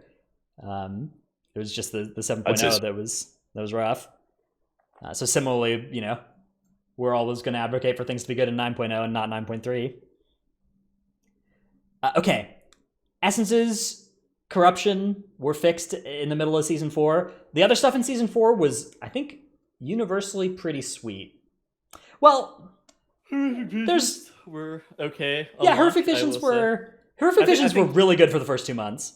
Like, the first 2 months of Horrific Visions that was awesome. They were all the way up until you got level 15, I felt like was actually really sick. From 15, wherever you get your +3 corruption resist per week onwards, it was fucking awful, but literally getting to that point was pretty good. Yeah, I think that it would have been cool if they just like had more scaling available. Like if it was just like optional cosmetic scaling past where it went, and you could just keep amping up the sanity loss as much as you wanted to. At the start, like put on masks 6 through 10 or whatever, and just like there was no gameplay reason to do it besides maybe like another title for doing all 10, and you could just do that to make it more fun, or maybe you got like a couple more echoes for doing that. Yeah, I think the general progression system of visions were fun. Like once, like the first time you full cleared was fucking sick. Yeah, the first time you did all 5 masking was like super sick, right? But like if you could 5 mask with cloak level 10, 5 masking with cloak level 15 was like 5 times easier or something. Yeah, it was legitimately 5 times easier or something because of how corruption resistance scaled. So it became pretty trivial and pretty boring. At least for me. Yeah. What do you guys think about grinding for sockets? I don't hate it. I think that sockets are low enough impact that like having that be the kind of perpetual grind you can choose to do if you want is reasonable. I actually really enjoyed it. Excuse me. I had a voice crack, but I really enjoyed like min-maxing one character really, really hard. But the problem is like I didn't want to have to do that again for my alts because I felt I needed to make them viable. Make sockets account wide. I don't know. I actually think I like the direction they're going. As long as it's reasonable to grind sockets in Shadowlands, at least it's limited to 6 sockets per character. Yeah, 6 slots or something. I agree. I think that MMOs you should be able to log on to an MMO and grind something. Like you shouldn't feel obligated to do like 8 days of islands or whatever, but MMOs should have some grinds you can do if you want. And like sockets are like what, like 750 DPS per socket that you had in the current state of the game? if you were a hunter, they were like 2,000 or something. But yeah, if you were a bad class, they were less. They're not. There's no way it's 2,000. They were a lot for hunter. They were the amount that they were for hunters shocked me. Hunter is like 15 damage per point of secondary, and sockets are 40, right? 40 stats. So 600. Something like that. Yeah. So it's like 600 damage per slot. Say you send for 120,000 DPS, it's like what is that, like 0.5% damage gain per socket? On single target, yeah. I don't remember. There's also defensive value for any tank players, or if you're reverse class. Are sockets 50? I thought sockets were 40. I thought they nerfed them. I don't know why I thought they nerfed them. Or maybe they nerfed them from 60 to 50. They nerfed sockets at some points in BFA, for sure. I don't remember when. Right. I think it was, early in Season 3 that they nerfed, because the new gens came out in Season 3. So they got hit from 60 to 50, not 50 to 40. All right, okay. So whatever. Either way, sockets were cool. Yeah. I was fine. So I was fine with that grind. 50 DPS per, I don't know, it's like 0.6% or 0.7% per socket that you're gaining. It was annoying that the socket grind was done on the same axis as the corruption grind, and as the like you had all these grinds that were going. Sockets were a different currency than the corruption, but corruption and essences and cloak level were all the same currency you'd use for all three of those. So like if you made an alt in August or whatever, you just had like 70 million echoes that you needed to farm to buy everything. So that was rough, but it was a grindable. It was a grindable. It was infinitely grindable. That's true. I think the size of the grind, it would have been better if more of it was parallel rather than all being on the same track. Sure, I agree. True. But it was all a band-aid system, right? Echoes were entirely a band-aid. Everything that was put on Echoes was not there from the start, right? Like that was all unintended band-aids to fix the system in the middle of the patch. So I think once it got fixed, the system became substantially better. Yeah, like more whole. Feeling. Oh yeah. I think Season 4 was pretty good, and the middle months of Season 4 were kind of awesome because the seasonal affix was so good. We haven't talked about it, but Awakened was a banger. That affix owned. I'm gonna miss Very Awakened. Even if Prideful is sweet, it's tough to imagine anything beating Awakened for me. In terms of just how I think Prideful can potentially be better. I certainly see the potential, and I'd love it if that was true, obviously. But Prideful feels more satisfying to me than Awakened. But I just love the creativity that Awakened brought to your dungeon planning. So many different groups have done so many different things in dungeons with the Awakened obelisks throughout the season, and that was just, I loved it. I thought it was a real dream affix. Yeah, me too. Anything encourages creativity like that is just really cool. It can change the way you do stuff drastically from season to season, and within the same season, like Darkness said, different groups can just do wildly different roads. We got Junkyard and Workshop as well for Mythic Plus in Season 4. That was a banger. I mean, those dungeons are kind of like fucking imbalanced, but yeah. Okay. I thought I've had a lot of fun in Workshop. I haven't actually had that much fun in Junkyard, but I have had a lot of fun in Workshop.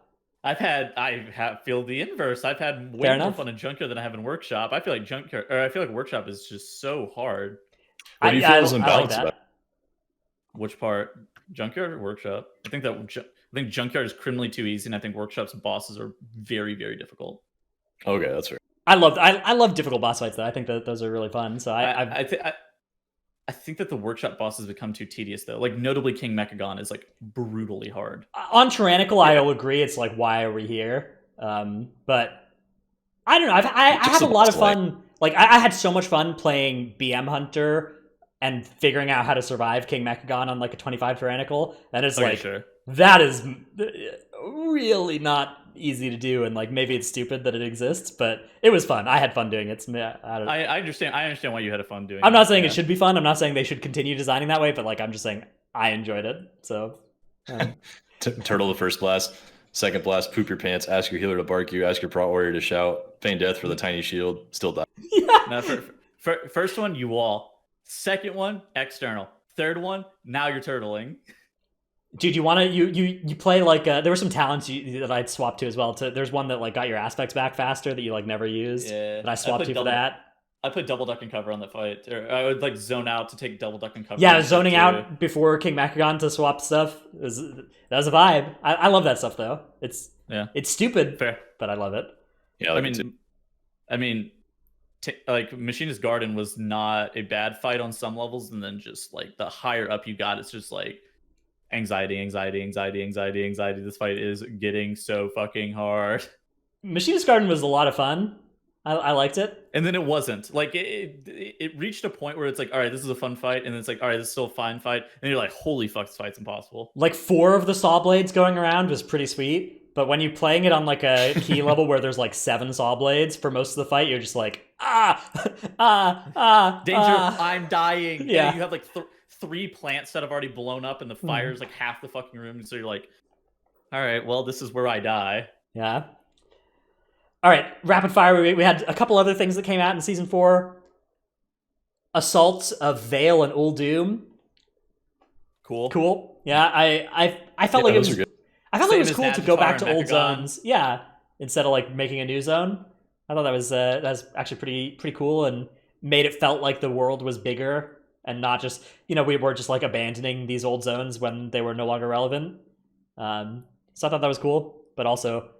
That content's really not for me, so it doesn't really matter. I'm just gonna grind wherever it is, and I care more. The thing I hated the most actually about it was like, okay, I have world quests that don't show up on the map that I need to do, right? That's like worse than world quest, and I have like world quests except I need to go and pick them up from the quest giver. So like there were a lot of just like downgrades to world quests in my opinion, like higher friction world quests. I thought that the dailies, personally, I thought the dailies were fun, but. I mean, like the dailies themselves, like how they were designed, they were like okay, but especially since I didn't feel like the grind for how long you did those dailies was really that bad too. It was like it was a month. When did you end up?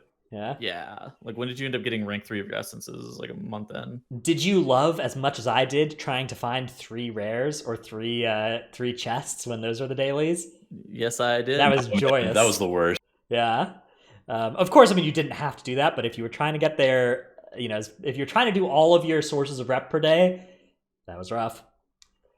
Okay, last thing about season 4 was, of course, the raid. Nyalotha, the Waking City. It was a long raid. 11 bosses? 10 out of 11 bosses were really good, and then fucking N'Zoth was just... Really? Unfortunate. I thought N'Zoth was good. For an end expansion boss, N'Zoth is not great. In context of like the whole entire expansion, I think it was okay.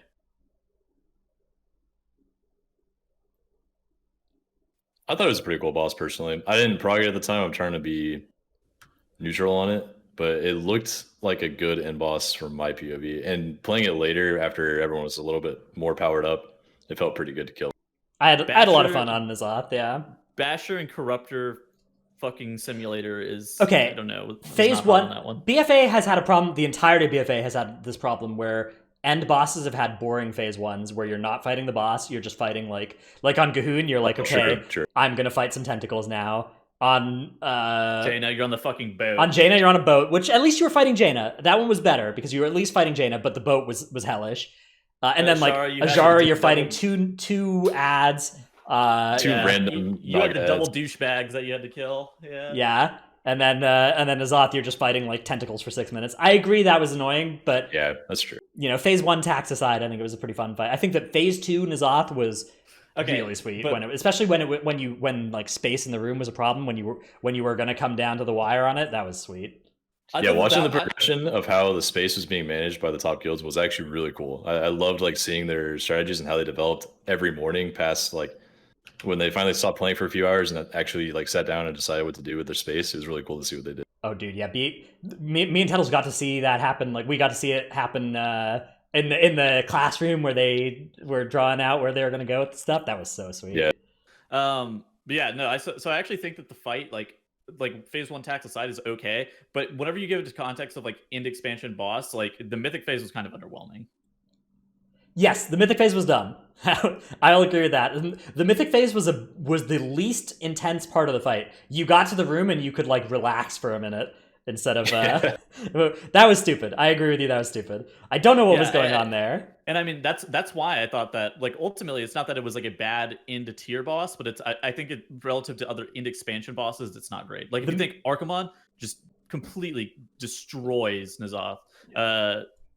Argus also kind of completely destroys N'Zoth. Argus wasn't even like that great, but Argus was way better than I felt like N'Zoth was. Yeah, that was a cool phase. End of the day, I had a lot of fun. Garrosh was also just fucking smokes N'Zoth as well. So every end boss. Kil'jaeden had a mythic phase. Huh? Kil'jaeden was Kil'jaeden was it didn't have a mythic only phase. I don't think it just had really brutally hard phases the whole way through. Yeah, wait a minute. Yeah, I got debated by Chad. It's okay. It was Gul'dan that did, right? Gul'dan had the mythic phase. Yeah, Gul'dan's mythic phase, I think, was my favorite awesome. by far. KJ had a. Did it? I think KJ had a mythic phase. Yeah, with the pillars. Was that not there? I want to say the darkness phase was KJ was mythic KJ's. I think it was on heroic though. That's what I was thinking of, but was that on heroic? I don't remember. Interesting. I remember the last phase was on heroic, but I don't remember if you had to kill the ads on heroic or not. Yeah, I mean, the phases were definitely different between heroic and mythic. I guess it depends on what I do remember that. Yeah. With the intermissions where you got bounced around, was that a thing on heroic? It was a thing, but it knocked you like half the star, but it was right? not. It was not the same. Yeah. So you could actually play the game if you were if you didn't have a goblin jump and you were a priest or whatever. That must have been nice. At Death Knights without dude, I remember DPS Death Knights had to run the they had to be goblins and trinket. Yeah. No. Draft of Souls. Yeah, you could do Draft of Souls as well. Yeah. Because Draft of Souls made it so you couldn't get knocked back. Oh, rooted you like Dragon Punch. Yeah. It was cool. Cool. Anyways, more of my point is that I think N'Zoth was like an okay fight. I don't think it's like the greatest end expansion fight that they've made in a while. I had fun on every end boss of BFA except for Azara. Azara I hated with a fiery passion. Was not a big Azara fan either. But like I loved logging onto raid N'Zoth progression. Azara progression was like, why, dude? Why was the fight about like line of sight and percent health reduction? Like, why are those the mechanics that we've decided to make important on the end boss of the tier? God, healers love that. So another reason why I'm glad I did not raid that tier at a serious level. That fight was weird. Even going back and killing it as a sale is like really odd as a person that didn't progress it, because there's so many things about that fight that are not intuitive. Like lining behind a pillar as a ranged player to drop your arcane vulnerability stacks. Mm-hmm. I was just like, oh, okay, I guess that was a thing. They did make N'Zoth a substantially better healer fight than N'Zoth was a sweet healer fight, because Azara was just like there's nothing going on except you need to stop people from dying in these spots, but like N'Zoth is like your raid is dying from the start of that fight to the end too. Your raid is dying. Yeah.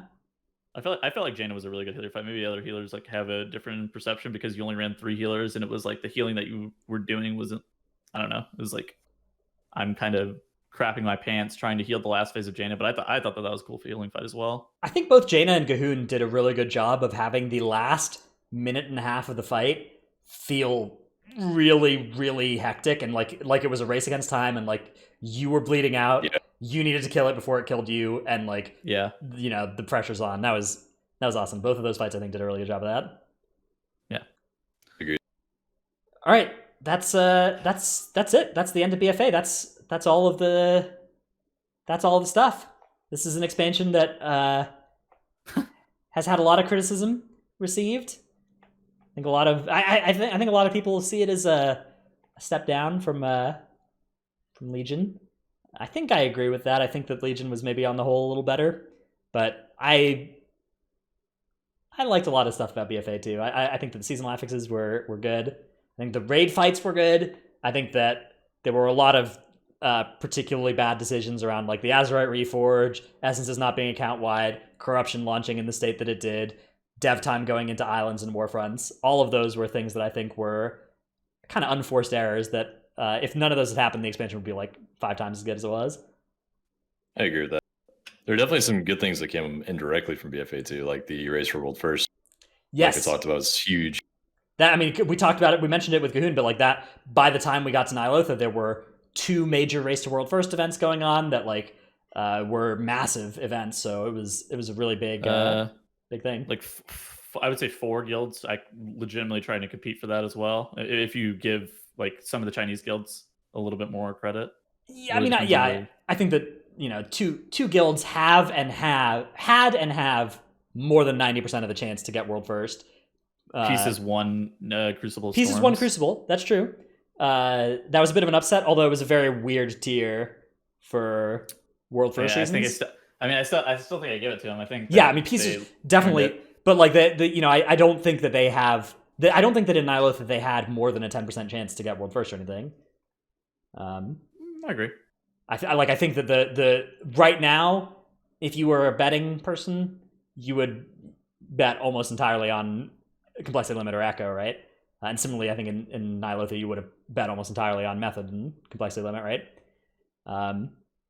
But I think there are a lot of guilds that are signaling an interest in being competitive for that. And so going into Shadowlands, we've got like BDGG pieces that are both kind of trying to break into that space of like being favorites or close to it for world first, right? Chinese, being in there. And then there's a bunch Chinese of guilds, Asian guilds, Exorcist, Aversion, that are also potentially interested in that as well. Which, do you think that we'll ever see a Chinese guild take it down? It's tough because they have a 36-hour disadvantage compared to the 16-hour thing is short enough that I think it gets overcome by a lot of other factors unless the boss is killed on like the 8th day or the 15th day. That I think that it's not too big of a deal. But a 36-hour thing die on like a Saturday. Like a Chinese guild would have to kill the boss like literally on a fucking Saturday or something, right? It's really hard unless they are not just like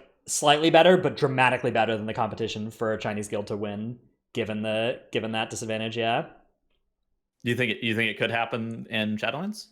Certainly wouldn't rule it out. Yeah, I mean, if you look at the trajectory of Limit over the entirety of BFA, predicting what's going to happen in 9.3 now is foolish. I do think that for Castle Nathria, I would be shocked if anybody but Complexity Limit or Echo took it. Yeah, me too. But only for that tier, like you said. Yeah, I think that's the tier where we see if pieces, if BDGG, like what they're made of, right? Yeah. This will be an interesting video to look back on when maybe like a year or so. Dude, we just clip this and then I've just been spouting blatant falsehoods and bad predictions for the past 2 minutes. Chinese guild like take down the whole fucking expansion. It's just BDGG and then a Chinese guild and then pieces, and those are the world first competitors for next expansion. I'm just like, I'm looking at this like, oh no, I'm so stupid. All right. That's our main topic though. Farewell, BFA. I will miss you. I'll miss you a little bit. See ya. Let's thank our supporters over at patreon.com before we get to our Q&A segment. They include Paul of US Proudmore, Anastasia, Azeroth's champion of US Proudmore. Congrats. Riley, Delete DH, Gopher, thanks Titanforge Podcast and all the Patreons for a good time in BFA. Still considering re-rolling Bear to be a taxi service for easy gold. A lot of people told me, by the way, that you can't mount druids in the Maw.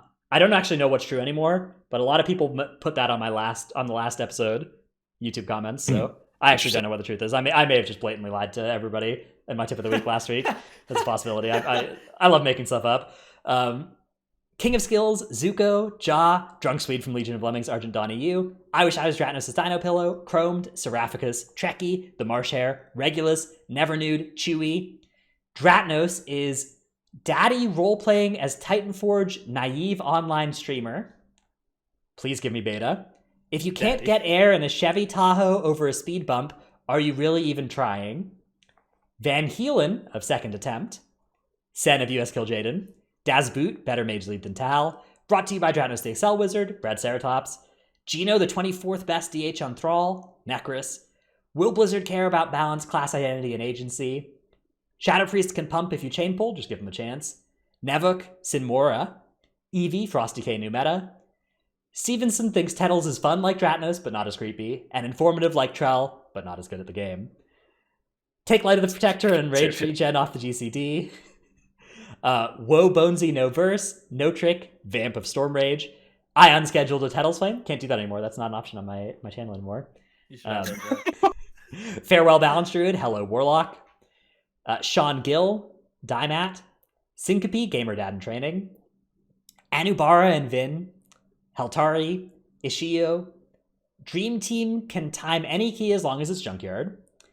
Hanny is going to pump in Shadowlands. Nyx, Xylic. My brother needs to play more and stop being a noob. Flick, LF Rating Guild for Shadowlands. Gallic, and Brusive.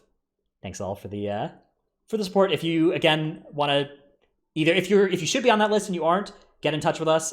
Get in touch with Tettles. Ideally, he's the person who manages that.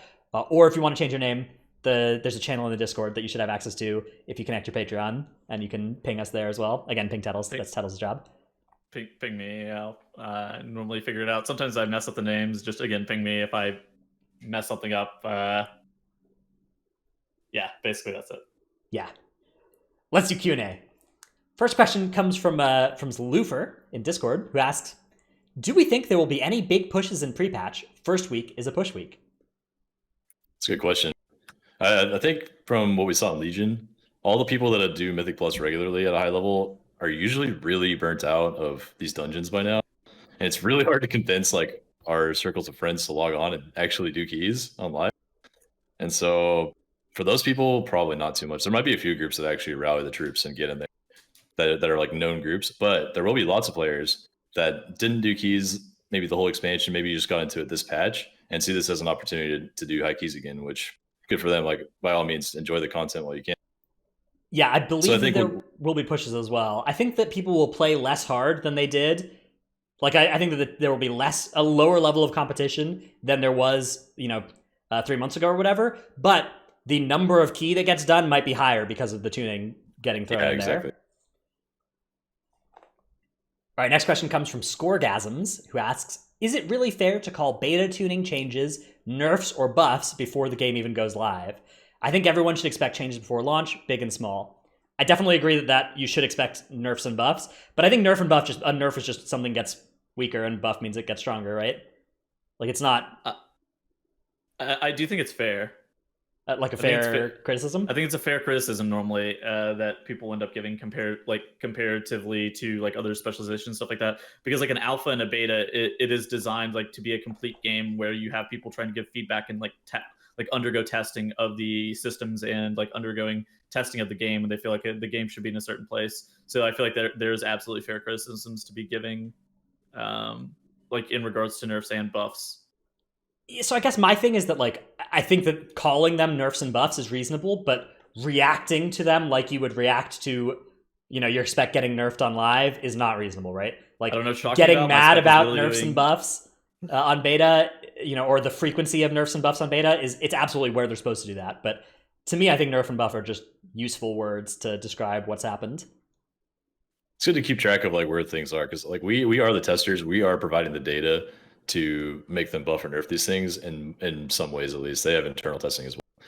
But like most of the data that's in the middle ground, I don't really know if you want to say buff or nerf for that, but you do expect that the stuff that's undertuned or really overtuned to be buffed or nerfed eventually. And so that's kind of, in my mind, what people refer to beta buffs and nerfs to. I do think it really just depends on your expectations too, though. Yeah, I think there's a good underlying concern here about, because I definitely see there's a lot of people like getting applying the same standards to beta balance and to beta bugs that they do to live, right? Like, people reacting to stuff like our clip of the week of those Stitch Flesh Abominations wilding out in the same way they would, like calling it like a small indie company or whatever. It's like, no, this is not a small indie company type reaction, right? Like you say small indie company when that stuff makes it to live, right? But when it happens in the beta, that's where those things happen, right? Like that's the point. Yeah. I mean, like I post like Twitter memes of like Doom saying and like fucking Balance Druid is dead and all this shit, and it's just like, do I really believe that Balance Druid is going to go live doing 35% less damage than other specs? No, I do not believe that. Do I think it's funny to post on Twitter and meme about it though? Absolutely, I think it's actually hilarious. Yeah, it's just important to keep the expectations correctly calibrated about what the difference is between a beta and a live environment. I do also think that like people are trying to make like accurate assessments of like where like classes and specs are going to be, so they determine what they want to reroll to at the beginning of the expansion. So I think that makes it hard, but like at the end of the day, it's rough. Like I don't think that you ever really can pick a class or a spec like for beginning of expansions. It's normally like really hard. Yeah, I think that if you want to pick based on tuning, first of all, you kind of have to wait until the last round of tuning of the beta before making a good choice on that department. But I think it's also just good to just play something that you like and that you think might be good, that at least looks like it's got some reasonable things going for it based on the fundamentals. And then, in the first patch, nobody is doing everything perfectly optimized anyways, right? Just by virtue of like playing something well, there's a very good chance that you are going to earn a raid spot, even if it's not a spec that, makes it further into the expansions. Just be ready to swap off of it for patch number 2. Or if you really care, level multiple characters. Right. That's always an option if you're super, interested in playing something. Being fodder. Yeah. It's definitely the safest option, but for one, you have to enjoy those multiple characters, and 2, you have to spend a lot more time. Right. Well, some people's most important, like their number one priority is being BIS, right? Or being like always brought to raid, or being always involved in some form or fashion. And like that, being a FODM player is like a lot of people's identity. Like I'm sure that our guilds have people who reroll seemingly on a whim, who are flavor of the month style players. I mean, I think that my guild has like 4 or 5 of them, and then like two fucking tanks that play like literally every tank. Right. Like I have swapped between ranged, melee, and tank, and right now I'm a tank, and like I will play any of the tank specs, whatever we need. But like it's not that for me personally, it's not that I'm trying to play the best spec for the purposes of playing the best spec. I'm trying to be as helpful to my guild as possible, and it's social expectations. That is the cause, and the effect is me playing the best spec, right? But it's like I'm not trying to play the best spec. I'm trying to be as helpful as I can. Yeah, I'm playing Rogue next year. Ooh, are you really? My guild needs me to. Yeah, dude, that's sweet. Do you want to swap? Do you want to tank for my guild and I can Rogue for your guild? No. What? Man, I don't want to tank for raid, man. I was so excited to play some Rogue. Damn it. Although the thing is, if I have to play Rogue in raid, then I can't play the M plus covenants and stuff on it. So it's actually kind of good to. Yes, it's kind of good to split up your raid and M plus characters into 2 different guys. That has some upsides in Shadowlands. So like I'm excited about playing some Rogue and M plus in Shadowlands, and I know I won't have to raid on it, so I won't have to like, make sacrifices on my M plus kit. I'll just have to find a way to sneak it into a raid to get some gear. That's going to be the challenge. So just tank Mythic Plus for us, Stratnos. I mean, I will do some in patch 1, I'm sure. I'll swap for you in that one. I'll tank Mythic Plus. Okay, I'll rogue for M plus. Deal. Next question comes from Isminalander. I think is how to pronounce that. At Tettles at Trelsky. Am I insane for thinking I can roll a druid this expansion so I can RDPS and raid and tank in keys, or should I roll 2 characters? Tettles, what do you think about that one? I think it depends on expectations. I'll fill this one first. I think it really depends on expectations. If you if you are like trying to be a cutting edge player, then I would maybe recommend having both like multiple characters. But if your expectations are to be like a cutting edge player in one of them, and like even like moderately worse at the other one, you may as well just play like whatever. Have 1 character. Anything below cutting edge, you can just get away with 1 character though. Yeah, if you don't mind, particularly if you don't mind having like your wrong endurance conduits for one of those 2. Like if you don't mind having the tank endurance conduits for your Boomkin and raid set, then you have a lot less that you need to swap between doing those 2. And if you don't mind having like a slightly wrong covenant for one of the 2, you'll be okay. Yeah. So you're not insane for wanting to do that. It's as long as you only want to be optimized for one of those 2 things, then that's fine. If you really want to be super optimized for both, then you're gonna have to make. Like choice. I said, expectation management. Like what do you really expect to be able to get out of the character? What are you really going for? Like if you just want to be like above average at both, I mean honestly, you could just have 1 character. Oh yeah, I mean if you don't have so the thing is also like it depends a little bit on what kind of above average you want, right? Because like some people are only going for 15 keys or 17 keys or whatever, and that's like their goal results wise, but process wise they still want to be playing the good stuff, right? Like you're still not okay playing a Moonkin endurance conduit on your Guardian tank, right? Like if that's you, if you still feel if that's going to cause you to not have as much fun, then yeah, you're still going to have a problem no matter what your results goal is. It just depends a little bit on whether the process or the results is what is driving you there. From chat, at least eventually you will be able to have like one spec on one tree and one spec on the other tree. That probably won't be optimal that way, but it is at least a way to have the right conduits. Well, you're gonna have to It pick, depends. pick a bad covenant specifically for druid. Like I know that balanced druid does not want the same thing as guardian. Guardian I think wants like necrolord, right, Charles?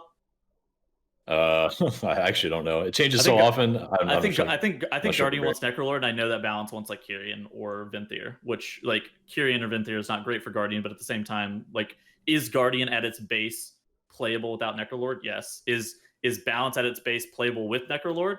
I mean, it's worse. It's always going to be worse. You have to make a sacrifice, like Dratnus was saying. But again, Right. It's like it depends on expectations. And so for the people in chat saying you can have just your Guardian stuff in one Soulbind tree and your balance stuff in another Soulbind tree, yes, you can do that. But that means you forgo having there's a good chance that the same tree will be best for both of those, right? For instance, if you're a Kyrian, Pelagos on beta right now is your best bet for by far, all cases. So it depends on what you land on, but you would have to then give up having... You either have to commit to doing swaps every time you swap, and then you have Pelagos for everything, or you put your Guardian stuff in one, you put your balance stuff in the other, and then you don't have Pelagos for one of those two. So there's no perfect answer to this question.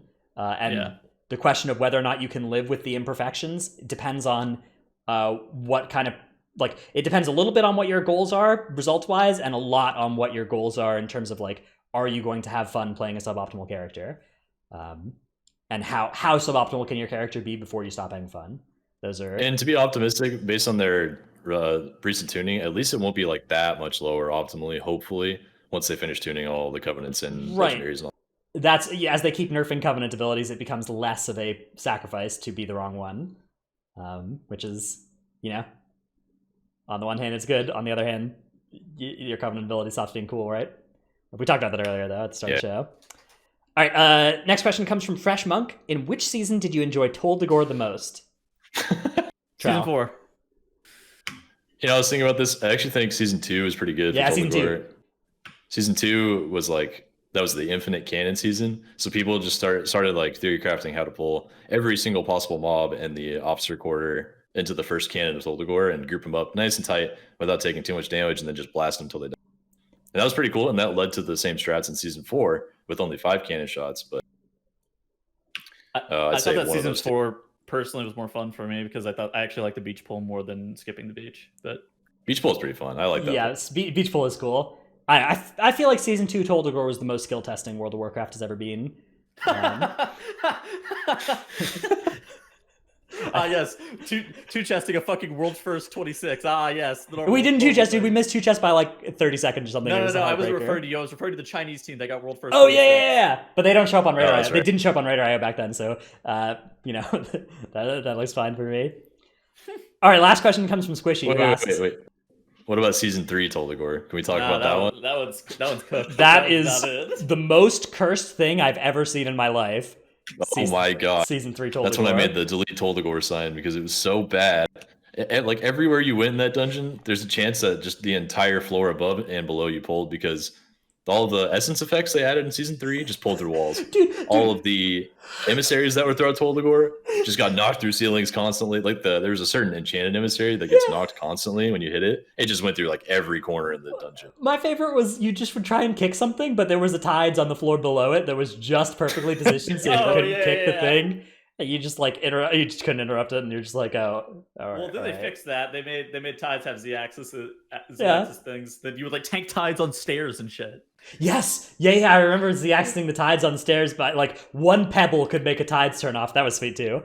Yeah, like there's like one little rock on the ground. If you put the tides right on that rock, you're good. Yeah.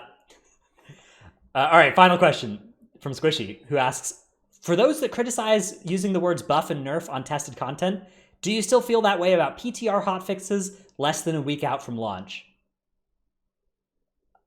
I feel like this may be a discussion that was going on in chat that and that is why people say buff and nerf so much on beta stuff, because some of these things do make it to live. And that happened in Season 1 of BFA. They wrote a lot of bugs that made it through live until like halfway through Season 1. And then some of the dungeon stuff that was still bugged really didn't get fixed until Seasons 2 and 3. Like some of these things really do make it through. Or like BFA Moonkin changes to Moonkin in BFA beta, right? Like if you were just out there being like, no, don't worry about it, Moonkin will get fixed in BFA. when Starfall got nerfed in beta, that was the It end. got It was fucking over. slaughtered. Yeah. Stuff like that absolutely does make it to live. I mean, for PTR hotfixes that come out less than a week for launch, I feel like that criticism is almost like that is going to be pushed to live. You need to be ready for that. That is like a legitimate buff / nerf that you're going to see actually affect your character, right? Yeah, I don't know. I think just be reasonable about what just be reasonable, man, right? Like on both sides, right? Like any change that happens on beta could be the last change that happens to a spell or ability, but it also could not be, right? So like just discuss it without flaming Blizzard, without being like, I can't believe Blizzard is so stupid to change this ability in this way. Just be like, hey, here's why I think it's important that they go on to buff this ability after nerfing it this way. I think it also depends on like expectations. Like, do you believe that Elemental Shaman is going to make it to live with that Ascendance, like fucking them turning into Ragnaros bug where they're doing millions of DPS? Hell no, they're not. Do you believe that Do you believe that Subtlety is going to go live doing 11k DPS because their Eviscerate is bugged? No, I don't believe that either. Same with like Moonkin doing literally less than fucking Vengeance Demon Hunters in DPS. I don't believe that that's going to go live either. I mean, maybe I'm just stupid and think incorrectly, but I don't know. Probably not that extreme, but there could be some that like semblances of that make it through. Of course, there always is. With the Sub Rogue thing in mind, they've been nerfing the wrong things for Sub Rogue, in my opinion. Like the biggest problem is that they have like almost 100% Shadow Dance uptime. I think they're finally on that track and they're going to nerf it. But aside from the other bugs that just make them multiply their damage a lot, the legendary effects that were nerfed, I don't really think were the right. Well, no, they have like 7 combo point bug right now, and then they also have like. Dude, I love that bug. Yeah. There's this bug on beta where you can just like. It's like inputting a cheat code into an old video game where like if you do these right 3 globals, you just get free 7 combo point finishers for the rest of your play session. Yeah, it's literally like up, down, left, right, BA, left, right. Yep. Yeah, it's You like get an anima charge 3 combo point if you spend at 3 combo points twice in a row, then you keep like a full 7 charge combo point for the rest of the buff or something. Yeah, it's wild. Silly. All right, that's our Q&A segment done. Long episode we've had here today, but there's a lot to talk about. So we were planning on this being a shorter one where we didn't really know what we were going to talk about, but now we're here. Yep, 2 hours later. 2 hours later. 2 hours later. That's going to be all for us, though. We'll be back next week with our first ever pre-patch show. Later, everybody. Goodbye. See ya.